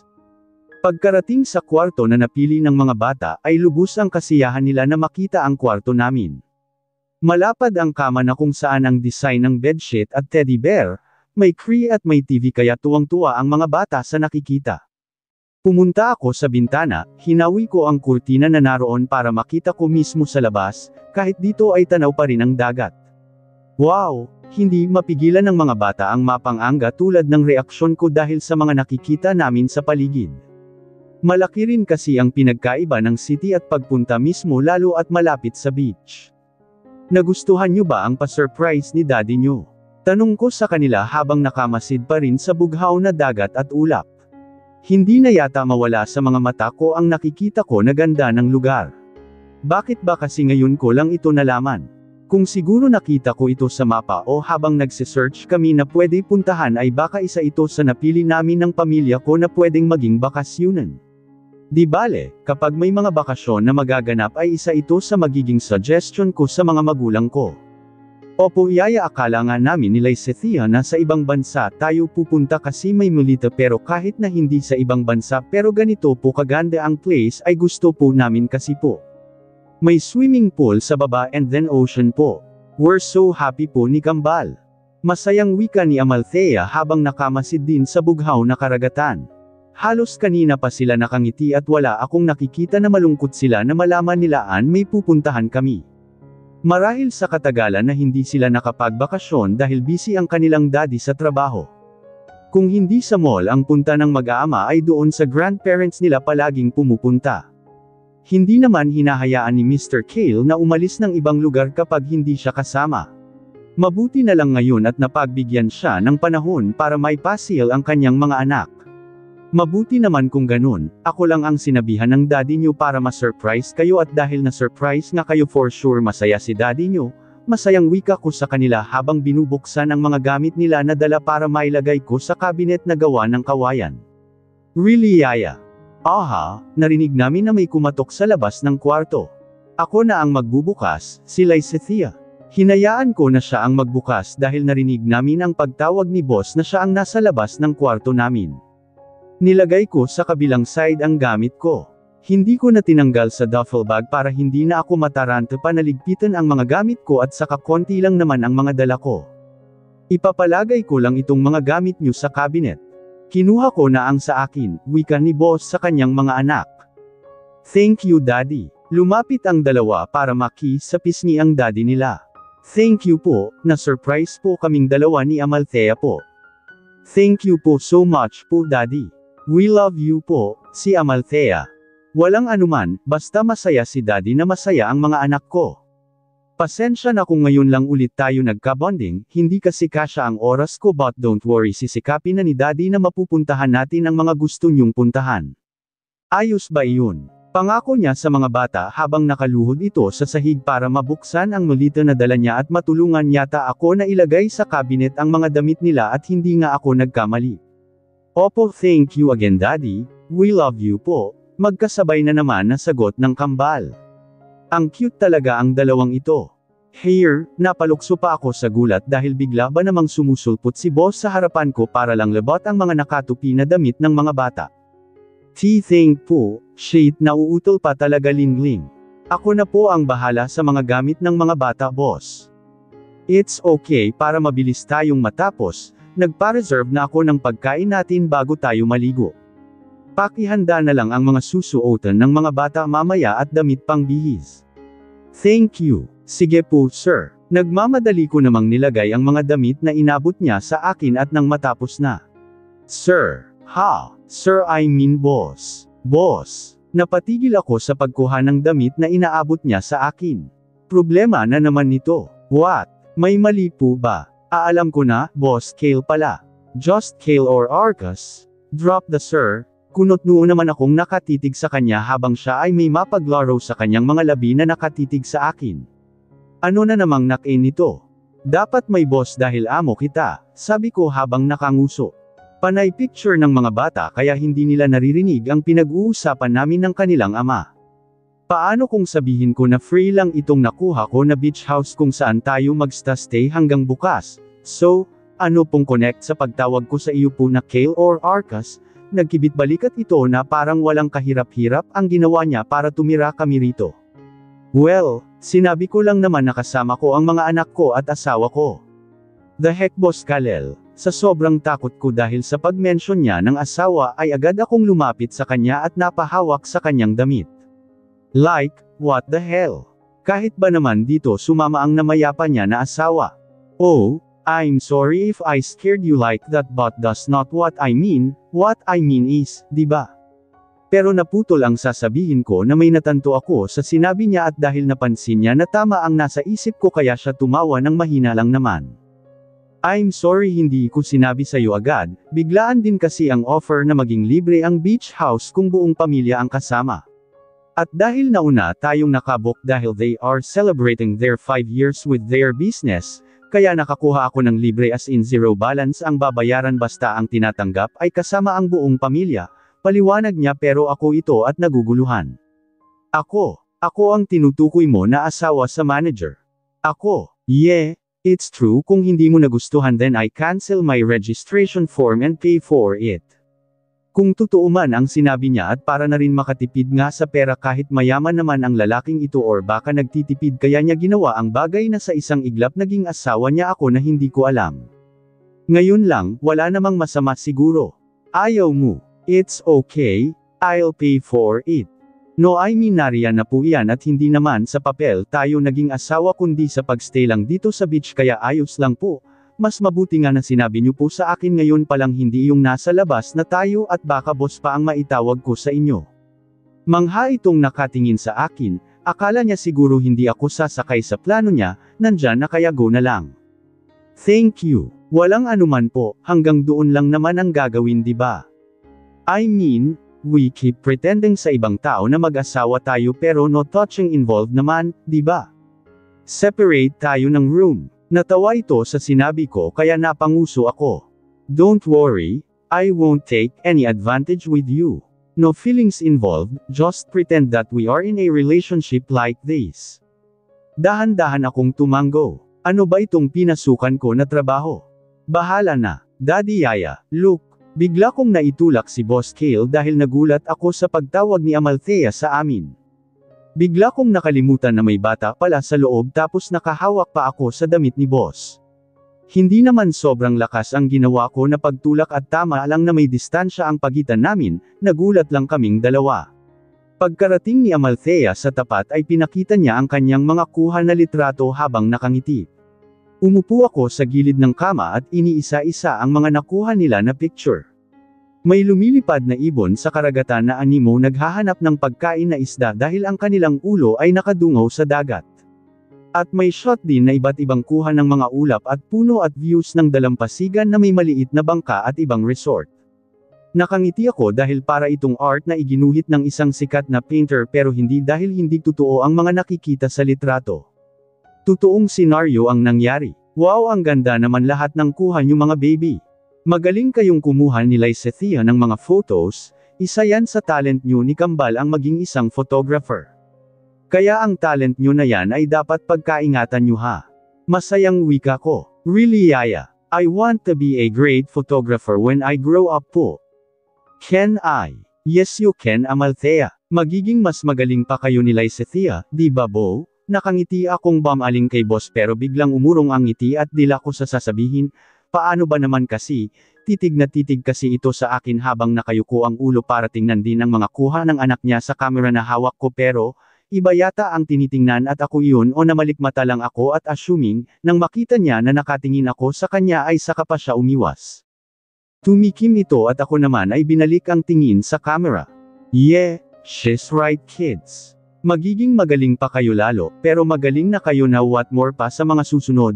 Tandaan nyo yan, just more practice pa ng mga tamang angle, pag-aralan nyo kung saan nyo dapat kukunan ng larawan ng isang object kung gusto nyo talagang maging professional photographer. As of now, just enjoy clicking the button of your camera and just enjoy taking pictures, okay? Yes Daddy, thank you po Daddy sa advice and also to you Yaya for always encouraging us. Mommy, what Daddy? Call your Yaya, Mommy, pareho kaming nakatingin na tatlo kay boss na gulat ang mga mata. Oh, you mean Daddy, we should call Yaya Lingling. Mommy, yes paos nitong sabi sa kanyang anak at dahan daw ang tumingin sa akin. Oh, it means you like Yaya Lingling, Daddy. Pareho kaming napaubo ni boss dahil sa tanong ni Amalthea. Halos hindi na may galaw sa kinaupuan ko dahil sa tanong niya. Agad naman akong umiling para hindi naman masyadong umasa ang mga bata. Hindi naman totoo baby, di ba boss, di ba kasi? Ha? Ano kasi, sige, sagutin mo ang mga anak mo. Bahala ka magpaliwanag. Ikaw ang may idea sa gusto mong mangyari at labas na ako riyan. Just call her mommy until tomorrow, okay? Come on everyone, be ready in 10 minutes. Let's go downstairs and find their restaurant, so we can eat our lunch. And we can swim later. Aba, ang hina naman ng loob nito na sabihin sa kanyang mga anak kung bakit, pero ayos na rin yata iyon. Tumayo ito at nagpaalam, umalis sa harapan namin para magtungo sa pinto. Maghahanda rin yata siya bago kami kumain sa labas. Totoo po ba ang sinabi ni Daddy Yaya? Bulong ni Lysethea. Ha? Ang saan banda sa sinabi niya? Napayag na po siya na tawagin ka naming mommy. Ouch naman, umalis pala ang boss ko para umiwas sa mga katanungan ng mga bata. Alam yata niya na hindi siya tatantanan ng mga bata lalo kung hindi satisfied sa sagot. Termango na lang ako sa tanong niya. Yes baby, pero narinig niyo yun hanggang bukas lang daw, hanggang nandito pa tayo. Nagkibit balikat ang dalawa. It's okay, since you allowed us to call you mommy, ikaw na lang po ang mommy namin forever, okay po. Hindi ko maiwasan na mapanganga sa sinabi ni Lysethea. They wish for that. Pero malapit na akong umalis sa buhay nila dahil aalis na ako, tapos na ang kontrata ko sa pamilyang Calisto. Are you okay, Yaya? Ayaw niyo po. Malungkot na sabi ni Amalthea. Ngumiti ako at hinaplos ang pisngi niya ganoon din si Lysethea na nasa harapan ko lang at nakatayo habang ako ay nakaupo sa gilid ng kama. Hindi naman sa ayaw ko, di ba sabi ko na hanggat gusto nyo na tawagin nyo ako na mommy ay free kayo na tumawag sa akin na mommy, masaya lang si Yaya baby. Naluluha kong sabi, malayo pa naman ang 6 months ng pag-alis ko ay parang naramdaman ko nang malapit na lang ito. Thank you Yaya, you're welcome, come at baka naiinip na ang daddy nyo sa kahihintay sa atin, natawa ang mga bata. Si Daddy Minipin lagi si Lysethea kaya natawa na lang kaming tatlo dahil totoo naman. Akala ko ako lang nakapansin.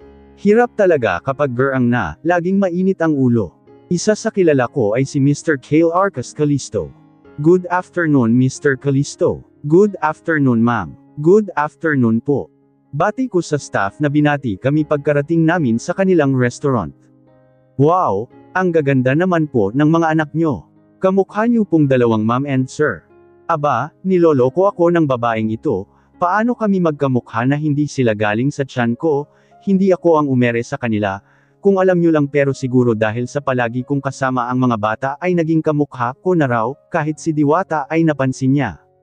Pero ako kahit anong tingin ko sa kanila ay kamukha nila ang daddy nila at mommy na namayapa.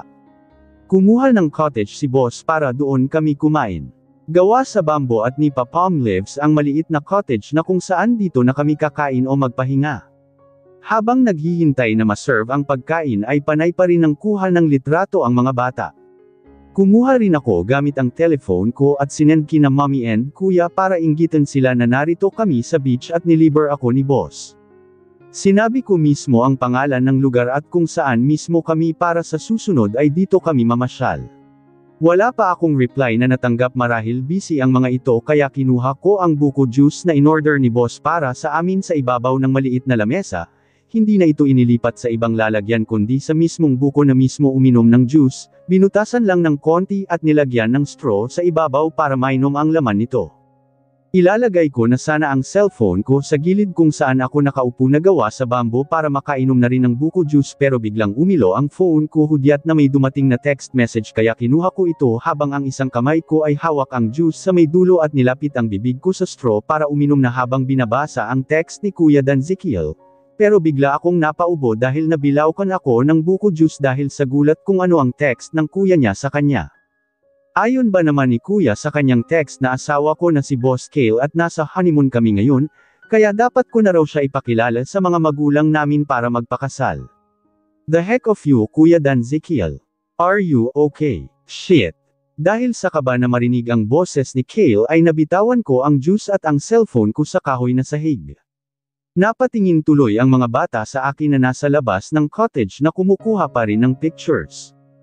Oo boss, nadimihan ko lang sa pag-inom kaya siguro ako nagkaganito, naubo ko pang sabi.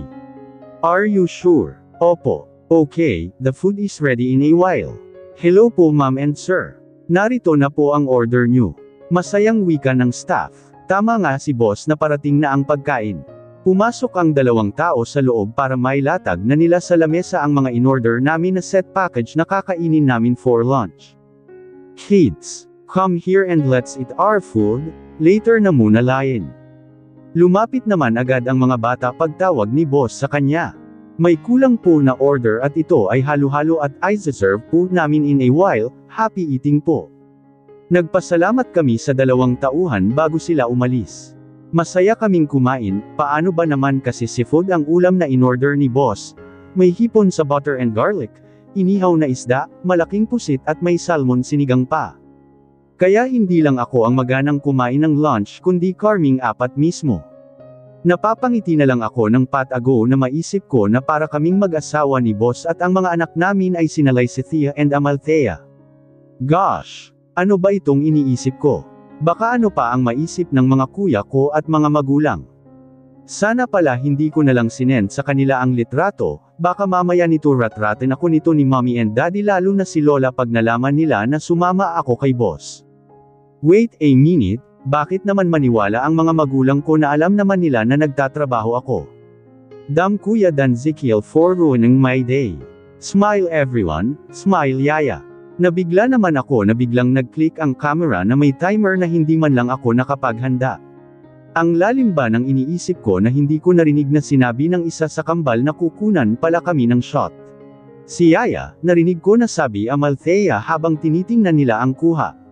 Pinakita ni Amalthea ang camera niya para makita ang kuha ko. The heck delete that baby. Paano ba naman kasi may hawak ako ng dulo ng pusit habang puno ng laman ang bibig ko kaya nakapout ang mukha ko nakatingin sa camera. Delete mo na yan baby. May IC, no. No way. Huwag mong ibigay kay daddy mo ang camera Amalthea, sige ka hindi na kita kakantahan ng pantulog song. Banta ko pa. Paano kasi ang pangit ko tingnan sa picture kaya ayoko talagang makita niya at for sure pagtawanan niya lang ako, para kasing ang takaw-takaw ko sa pagkain lalo sa pusit na hawak ko pa talaga na parang takot maubusan. Sorry daddy, mas importante po ang pampatulog song ni Yaya. Good job talaga ang bata na ito. Sumusunod sa akin. Binalingan ko si boss na kaharap ko lang dahil katabi ko ang mga bata nakaupo at malapad ang ngiti ko sa kanya and mouthed him sorry pero ang loko ngumisi lang sa akin kaya umirap ako at binalik ang atensyon sa pagkain. Hanggang sa natapos kami at sa sobrang sarap ng ulam kaya busog na busog kami at hindi na muna namin pinalabas ang halo-halo para sana sa dessert kundi mamaya na lang after naming maligo sa dagat ngayong hapon. Hanggang sa nakapagbihis na kami ng swimwear attire, Wala akong choice kundi magsuot ng rash guard para magkapareho kami ng mga bata. Bumili pa talaga siya, hindi na ako yumangal dahil pwede na kaming mag-swimming sa dagat dahil hindi na masyadong mainit ang panahon. Bukas ko na lang susuotan ang bikini na binili ko. Maliligo ako na hindi alam ni boss na iyon ang suot ko. Huwag masyadong lumayo, dito lang kayo sa malapit. Paalala ni boss sa amin. How about you daddy? Hindi ka po maliligo? Tanong ni Lysethia sa kanyang ama na ngayon ay may suot naman na swim trunks at puting t-shirt. I will, later. Kayo muna ang maligo at susunod ako. Aniya at kanina pa busy sa kanyang phone. Let's go yaya. Hindi na rin ako nagpakipot pa at agad sumunod sa mga kambal para makaligo na rin. Nariyan naman ang kanilang ama para bantayan kami kung ayaw niya pang maligo. Para kaming mga bata na naglalangoy, ine-enjoy namin ang bawat minuto habang maganda pa ang tubig dagat. Kahit papano ay marunong na talaga akong lumangoy dahil na rin ito sa tulong ng mga bata at ni boss. Habang tumataas ko ang ulo ko para makahinga at makakuha ng hangin ay parang sa katagalan ay naging familiar sa akin ang mga lalaking nasa hindi kalayuan ng cottage namin at nakatingin sa banda kung nasaan kami, may nakita akong dalawang lalaki na sobrang familiar at may pakaway pang nalalaman. Hanggang sa gulat na gulat nga akong nagangat ng katawan dahil parang tama nga ako kung sino ang mga lalaki na yon. Ang mga kuya ko. Hindi nga ako nagkamali, ang mga kuya ko iyon. How did they get here? Since when? Kanina ko lang pinaalam sa kanila ang lugar na ito tapos ngayon nariyan na sila sa kabilang beach house. Binabantayan ba nila ako or talagang dito sila naisipan na magbakasyon? Pero ayon sa chat nila kanina, nasa bahay pa sila at busy sa mga alaga naming kabayo. Are you okay? Nagulat ako dahil biglang sumulpot si boss sa harapan ko. Akala ko kung sino na. Ang lalim yata ng iniisip mo. Hindi mo ba nagustuhan ang dagat? O may takot ka pa sa tubig lalo at hindi ito pool, may pool naman sila pwede karoon. Umiling ako kay boss, hindi naman kasi iyan ang dahilan. Ang mga bata ay masayang lumalangoy samantalang ako ito at nakatayo lamang, hanggang pa ako lang naman ang tubig. Yaya, daddy, come on guys, let's swim. Tawag ni Amalthea sa amin. Okay lang boss, hindi lang ako makapaniwala na narito ako. Maganda pala ang lugar na ito. Sabi ko na lang para hindi na siya magtanong at magtaka. Ay kachat ko na lang ang mga kuya ko kung tama bang narito sila at baka mamaya, na malikmata lang pala ako na may kumaway sa akin at napagkaalaman ko na ang mga kapatid ko na iyon. Nakita ko ang pagtaas ng gilid ng kanyang labi. Alright. I thought you were waiting for me and wanted me to join you. Nanlaki ang mga mata ko sa sinabi niya.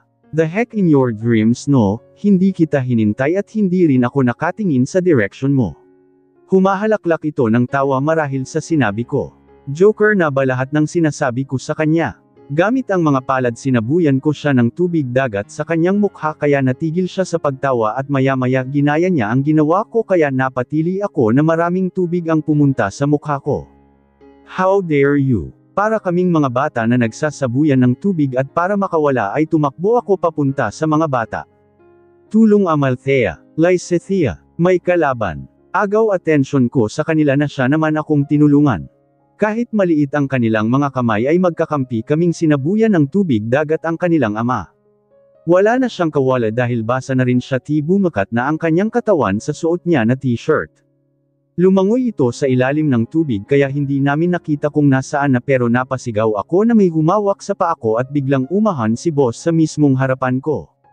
Pareho kaming hinihingal hindi dahil lumangoy din ako kundi dahil sa biglang paghawak niya sa akin at sobrang lapit naming dalawa sa isa't isa. Ngumiti siya sa akin at biglang tinapik ang balikat ko. Taya si Mommy Kiddo, swim. Napasinghap ako sa ginawa niya.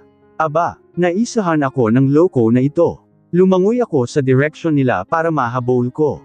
Kung mahuli ko kayo Lysethia and Amalthea habulin natin si Daddy Hal, sigaw ko at panaytawanan ang mga bata dahil halos hindi ko sila mahabol, malaki ang bias ng ama nila mas lalong hindi ko siya mahuli. Umahan ako sa tubig dahil kinakapos na sa paghinga. Come on Yaya Lingling, you can do it mommy. Aba, pasalamat kayo at magaling kayo lumangoy. Kung mahabol ko kayong dalawa, abangan nyo lang talaga.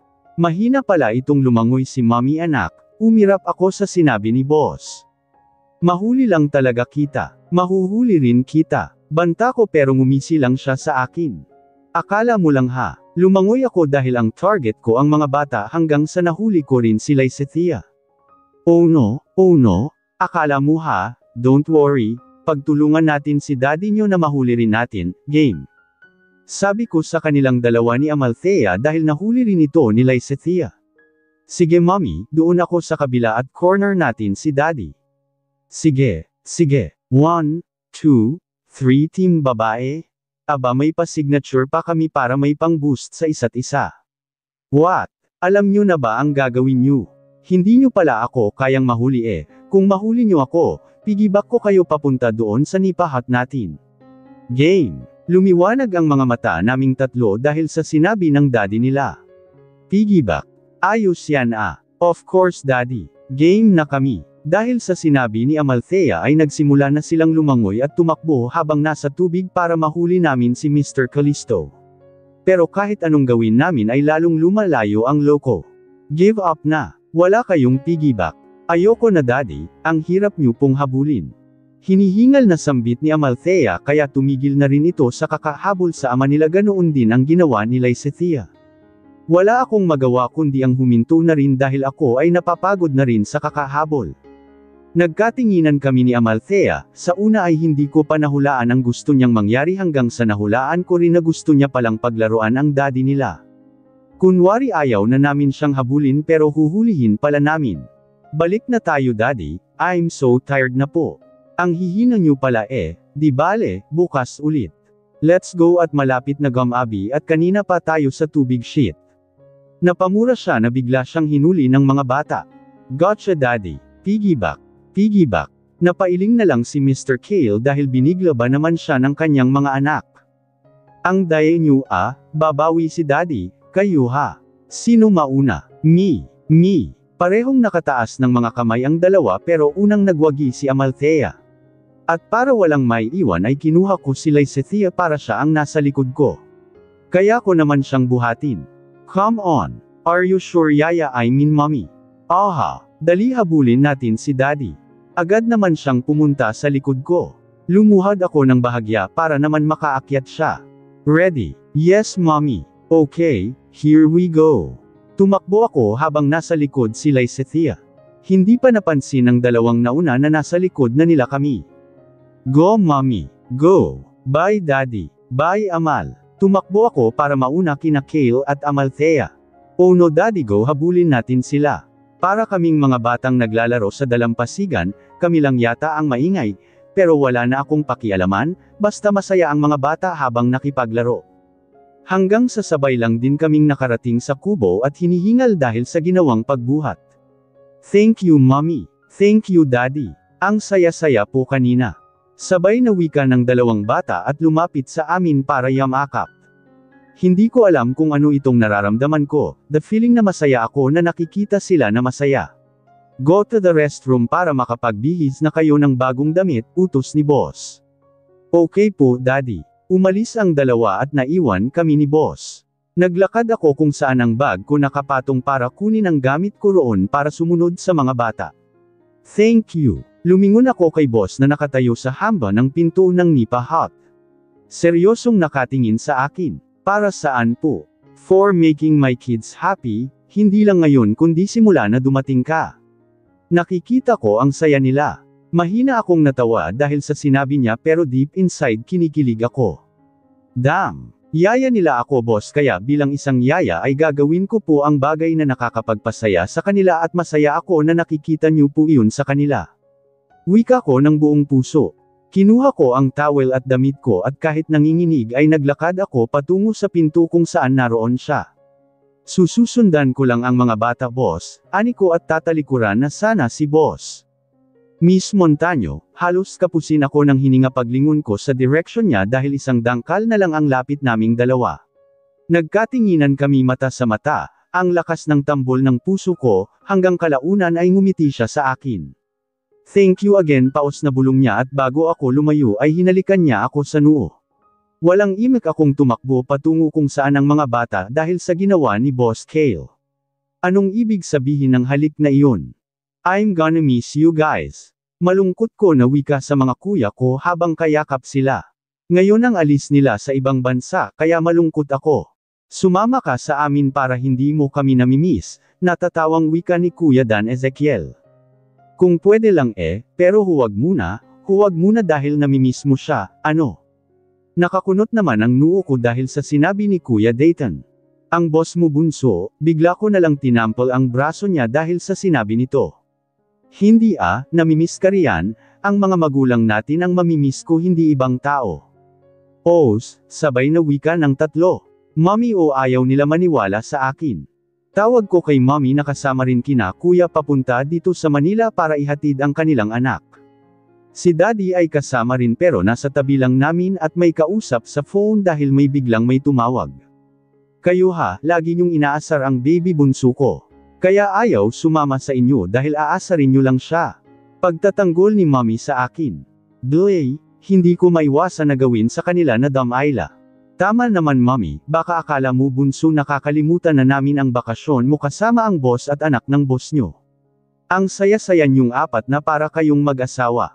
What? Why Kuya Dan Ezekiel? Siyempre, masaya kasi ano-ano alangan naman na malungkot ako noong na pumunta ako roon dahil libre at isa pa maganda ang views ng lugar. Sinulit ko na ang pagpunta ko, giit ko. Kailangan kong ipagtanggol ang sarili ko dahil kawawa ako. Tama nga ako na sinundan nila ako kung saan kami nagbakasyon ng amo ko kasama ang mga bata. Nag-book agad sila ng ticket noong na malapit lang naman ang probinsya namin sa kung saan kami nagbakasyon. Sila nga yung nakita ko sa kabilang cottage hindi kalayuan kung saan kami. Noong tinawagan ko sila ay ang sabi ba naman na binabantayan nila ako dahil baka ano ang mangyari sa akin lalo at hindi pa ako marunong lumangoy kahit marunong na. Hindi naman sila lumapit para hindi ako magalit sa kanila. Pero bantay sarado ako 24 na oras dahil baka ano raw ang gagawin ni boss sa akin. Kamuntikan na nga nilang sugurin si Buzz noong nakita nila na hinalikan ako ni Kale pero hindi na natuloy noong makita nila sa telescope na hanggang noo lang ang paghalik ni boss at tumakbo na ako kung saan ang mga bata. Mga baliw talaga, sabi mo yan at nakita nga namin na nag-e-enjoy ka. Sa tingin ko nga gusto ka rin ng amo mo. What? Hindi no. Lalaki kami at malakas ang radar namin kung ang isang lalaki may gusto sa babae. Kaya ikaw, kung hindi mo siya gusto then layuan mo na. Ingatan mo yang puso mo dahil wala kami sa Pinas para madali ka naming mapuntahan para sabay-sabay naming bugbugin yang boss mo, sambit naman ni Kuya Dian. Ewan ko sa inyong tatlo, ang brutal nyo masyado wala namang ginagawa ng masama ang tao. Naging mabait lang ang tao dahil ako ang nagbabantay ng kanyang anak no. Kayo talaga, ang advance nyong magsalita, inis kong sabi pero tingnan mo at tinuwanan lang ako at ginulo pa ang aking buhok. Mga baliw talaga ng mga ito. Basta, ingatan mo ang sarili mo, ayaw namin na masaktan ka. Ayaw namin na makikita ka na malungkot. Ayaw namin na makikita ka naming lumuluha dahil lang sa pagmamahal ng isang tao. Hindi lang naman si boss ang tinutukoy namin, kundi kung sino man ang darating sa buhay mo na magugustuhan mo. Si Kuya Juston. Hindi ko alam pero bigla na lang akong napaluha dahil may mga kuya ako na sobrang protective sa akin. Sana na ganyan din kayo sa mga ibang babae hindi lang sa akin at kay mommy kayo ganyan. Baka mamaya, marami na pala kayong napaiyak Narinig ko na kanya-kanya silang tumikim dahil sa sinabi ko. Tingnan mo, akala siguro ng mga kuya ko na ito na hindi ako marunong magbasa ng mga kaluluwa nila. Ilang babae na kaya ang mga napaiyak ng mga ito tapos ang lakas pa magbigay ng payo sa akin. Bakit hindi kayo makasagot? Tama ako no. Sus, kayo talagang tatlo no, ang galing nyo kapag sa akin magbigay ng payo pero hindi nyo naman ina-apply sa sarili nyo. Hala, hindi napatigil kami na marinig namin ang pag-announce na pumasok na ang mga pasahero kasama ang kuya ko sa eroplano na kung saan magdadala sa kanila papuntang Europe. Nag-enjoy naman daw sila sa kanilang bakasyon sa Pilipinas kaya masaya ako. Baka uuwi rin sila next year kapag hindi sila busy sa kanilang trabaho at pag-aaral sa ibang bansa. For sure nasa bahay na rin ako niyan dahil tapos na ang contract ko sa boss ko. We have to go. Please take care of yourself, okay? Mommy Daddy, take care always, we will see you soon. Take care of yourself kids. Tawagin niyo agad kami pag nakarating na kayo para hindi kami mag-alala. We will mom. Mag-ingat din kayo dito, Dad. Mag-ingat kayo. Kapag may oras kayo ay umuwi kayo ng Pilipinas.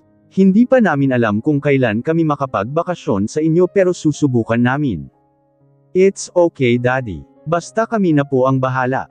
Bunso ang mga habilin namin, kung hindi mo na kaya at tapos na yung experiment mo sa buhay mo na maging low-key ay bumalik ka sa probinsya para makasama ang mga magulang natin, kaya ka naming buhayin kung gusto mo lang, tumanggo na lang ako sa paalala ni Kuya Daston.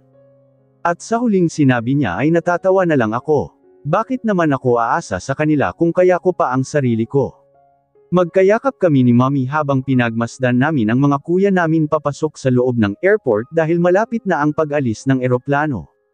Hanggang sa hindi na namin sila matano kahit ang likod man lang dahil pumasok na sila sa loob. May mga lumalabas na rin sa exit na mga pasahero na kaka-rating lang sa Maynila galing sa ibang bansa o ibang probinsya. Are you happy with your work baby? Bumaling ako kay Mommy nang magtanong ito, kaya ngumiti ako sa tanong niya at tumango. Of course Mommy, sabi ko. Ma'am halata nga, may kahulugang wika ni Mommy kaya napanguso ako. Totoo naman Mommy. What? May sinabi ba ako na hindi? Mas lalo akong napanguso dahil sa reaksyon ni Mommy na parang ayaw pang maniwala. Let's go at baka napagluto na si yaya mo ng ulam bago kami bumalik sa probinsya. Iniaya ni Mommy kaya tumango ako. Magkahawak kami ng kamay at nagtungo sa waiting area na kung saan doon namin hihintayin ang sasakyan namin na paparating na raw ayon kay Daddy. I'm here in the airport pa nga, love, hindi mo ba talaga ako masusundo ngayon? Kasi gusto ko na i-surprise ka kaso nga lang kanina pa ako naghahanap ng taxi but I don't like it lalo na ang smell ng taxi kaya tinawagan na lang kita. Hay nako, sige na nga. Hihintayin ko na lang ang kotse mo na kulay black di ba? Sige bye. Ang bagal naman kung saan pa ang kotse na yan. Napangiwi kami ni Mommy na marinig ang babae na kasunod namin na ubod ng arte. Hanggang sa 5 minuto na paghihintay ay may pumoroda sa tapat namin ng itim na kotse kaya agad ko naman itong binuksan para makapasok na kami sa loob. What the hell, bakit ikaw ang pumasok riyan? That's my car. Napahinto ang pagpasok ko dahil sa sinabi ng babae sa tapat mismo ng backseat kung saan ang pinto ng kotse. Excuse me, ang kapal naman ng mukha mo para sumakay dyan ako ang unang nagpara. Natawa ako sa pinagsasabi niya. Are you sure na kotse mo ito? Sure ka ba talaga? Oo nga, kapal mo ha. I smirk. Mas kapal ng mukha mo, iyon ang kotse mo, o bob ka ba? Turo ko sa itim na kotse na pumunta sa harapan niya. What? Sasabunutan kita. Stop lady, huwag kang ganyan. Ikaw na nga ang may kasalanan ikaw pa ang galit, Leon ang kotse mo, marunong ka bang magbasa ng plate number? Lion dapat ang palatandaan mo kung sumakay ka hindi yung basta-basta ka na lang magagalit. Si Mommy. Inawat ko na si Mommy para walang gulo, at dahil siguro sa hiya ay umalis agad ang maarte na, molditang babae na yun at pumasok sa totoong magsusundo sa kanya. Maganda sana, ang sama naman ng ugali. Suck. Thank you so much sa masarap na pagkain manang, talagang namimiss ko ang luto mo, si Mommy kay yaya nanay. Nasa condo unit kami dumiretso pagkatapos naming ihatid sina kuya sa airport kanina at mamayang gabi ang biyahe ng mga magulang ko pauwi ng probinsya, kaya mamayang gabi na rin ako uuwi ng bahay, nakapagpaalam naman ako kay Boss Kale na day off ko ngayong araw at pumayag naman siya. Tuldok. Thank you madam, ani ni yaya at kinuha na ang mga pinggan namin sa lamesa para makapag-dessert na lamang kami. How about you, anak? Wala ka pa rin bang plano na nag-resign dyan sa tinatrabahoan mo, ayos ka lang ba talaga dyan sa kanila? Napaangat ang ulo ko na marinig ang tanong ni Daddy sa akin. Sa ngayon Daddy ay maayos po ako sa kung saan ako nagtatrabaho. Hindi naman po nila ako inaalila, I mean, may tagaluto naman at marunong na po ako maglaba sa washing machine. At saka mababait po ang mga bata kaya hindi po mabigat ang trabaho ko. Look at me now, feeling ko nga tumataba na ako dahil laging masarap din ang mga ulam namin. The same po sila ni Manang Marivic at Yaya Nanay na magaling po magluto. Katwiran ko, nagkatinginan sina Mommy and Daddy pagkatapos kong sabihin iyon kaya napanguso ako, dahil sa tingin ko hindi pa sila kumbinsido sa narinig nila na okay lang ako sa pinasok ko na trabaho. Basta, kung hindi mo na kaya, bukas ang pinto sa bahay. Sa ngayon ay hinahayaan ko lang kayo sa mga gusto nyo sa buhay. Kung isa iyan sa naging rason mo na magkaroon ng experience about life, then I let you bot. Kung sa tingin mo na hindi mo na kaya ay umuwi ka na walang alinlangan dahil naghihintay lang kami ng mommy mo at kuya. Okay, minsan ay hindi ko maintindihan ang mga gusto nyo sa buhay pero hinayaan ko kayo. Ang mahalaga, naibigay namin sa inyo ang lahat ng mga pangangailangan nyo. You have a spoon of gold in your table, dahil bilang magulang, ayaw namin na pagdaanan nyo ang pinagdaanan namin na hirap noon bago namin narating kung ano man kami ngayon. Daddy, parang mangiyak-ngiyak ko na tawag sa aking ama. Hindi kita pinapakonsensya Sheldon, ang sa akin lang naman at main purpose ng sinasabi ko ay bukas pa rin ang pinto natin kung gusto mo nang umuwi. Pero kung gusto mo pang manatili sa kung paano mo naisipan na magtrabaho dyan ay nasa iyo na yan. Ang mahalaga ay walang sabit, okay. Kunot-noo naman ako sa huling sinabi ni Daddy. Walang sabit, wala sa sarili kong tanong. Oo, baka kasi sabi-sabi lang ito ng mga kapatid mo na, baka nagustuhan mo na ang amo mo kaya. Napaubo ako sa huling cake na kinain ko dahil sa sinabi ni Daddy. Daddy, hindi po yan totoo, no. Giit ko na sabi dahil hindi naman talaga. Nagkibit balikat si Daddy. Sabi mo iyan. Napahaba na naman ang nguso ko. Ayaw nilang maniwala, Hayes. Basta Daddy, trabaho lang po ang pinasok ko sa pamamahay ng mga kalisto na iyan. Mabait naman po ang mga bata kaya wala po akong problema sa kanila. Paliwanag ko at tumanggo na lang si Daddy dahil wala naman talaga akong ibang sasabihin kundi kung ano ang laman ng puso ko. Mabait ang amo ko dahil ako ang nagbabantay ng mga anak niya. Basta ang sabi ng Daddy mo, umuwi ka lang sa atin, baby kung nagka-problema, okay. Maghihintay ako sa pagbabalik mo, 1 year lang naman ang sabi mo diba? At ilang buwan na lang, malapit ka na rin naming makasama, and your lola miss you so. Malumanay na wika ni Mommy. Ngumiti ako kay Mommy at tumanggo sa sinabi niya. Tinapos ko ang pagkain ng dessert namin para makapagpahinga na muna kasama ang mga magulang ko bago sila bumalik sa probinsya. Hindi naman nagtagal at madali lang ang oras. Wala na akong magawa na makita ang mga magulang ko na handang-handa nang umalis pauwi ng probinsya. Hinatid namin sila sa airport kasama si Yaya Nanay at ang driver, pagkatapos kong magpaalam sa kanila at nakinig ulit sa ibang habilin ay ilang minuto ay hanggang kaway na lang ang nagawa ko na makita silang papasok na sa loob ng airport. Habang nasa biyahe ay naalala ko na naman ang mga sinabi ng mga magulang ko. Si boss may gusto sa akin. Impossible. Thank you Yaya Nanay, sa next day off ko ay doon ulit ako mananatili sa kondo po ha. Sige Cha, chat mo na lang ako kung parating ka na para makapagluto ako sa isa sa favorite mo na ulam. Yehey, thank you Yaya, sabi ko at nagpaalam na sa kanila pagkatapos nila akong ihatid sa tapat ng bahay ng amo ko. Gabi na at sa tingin ko tapos na maghapunan ng mga mag-aama.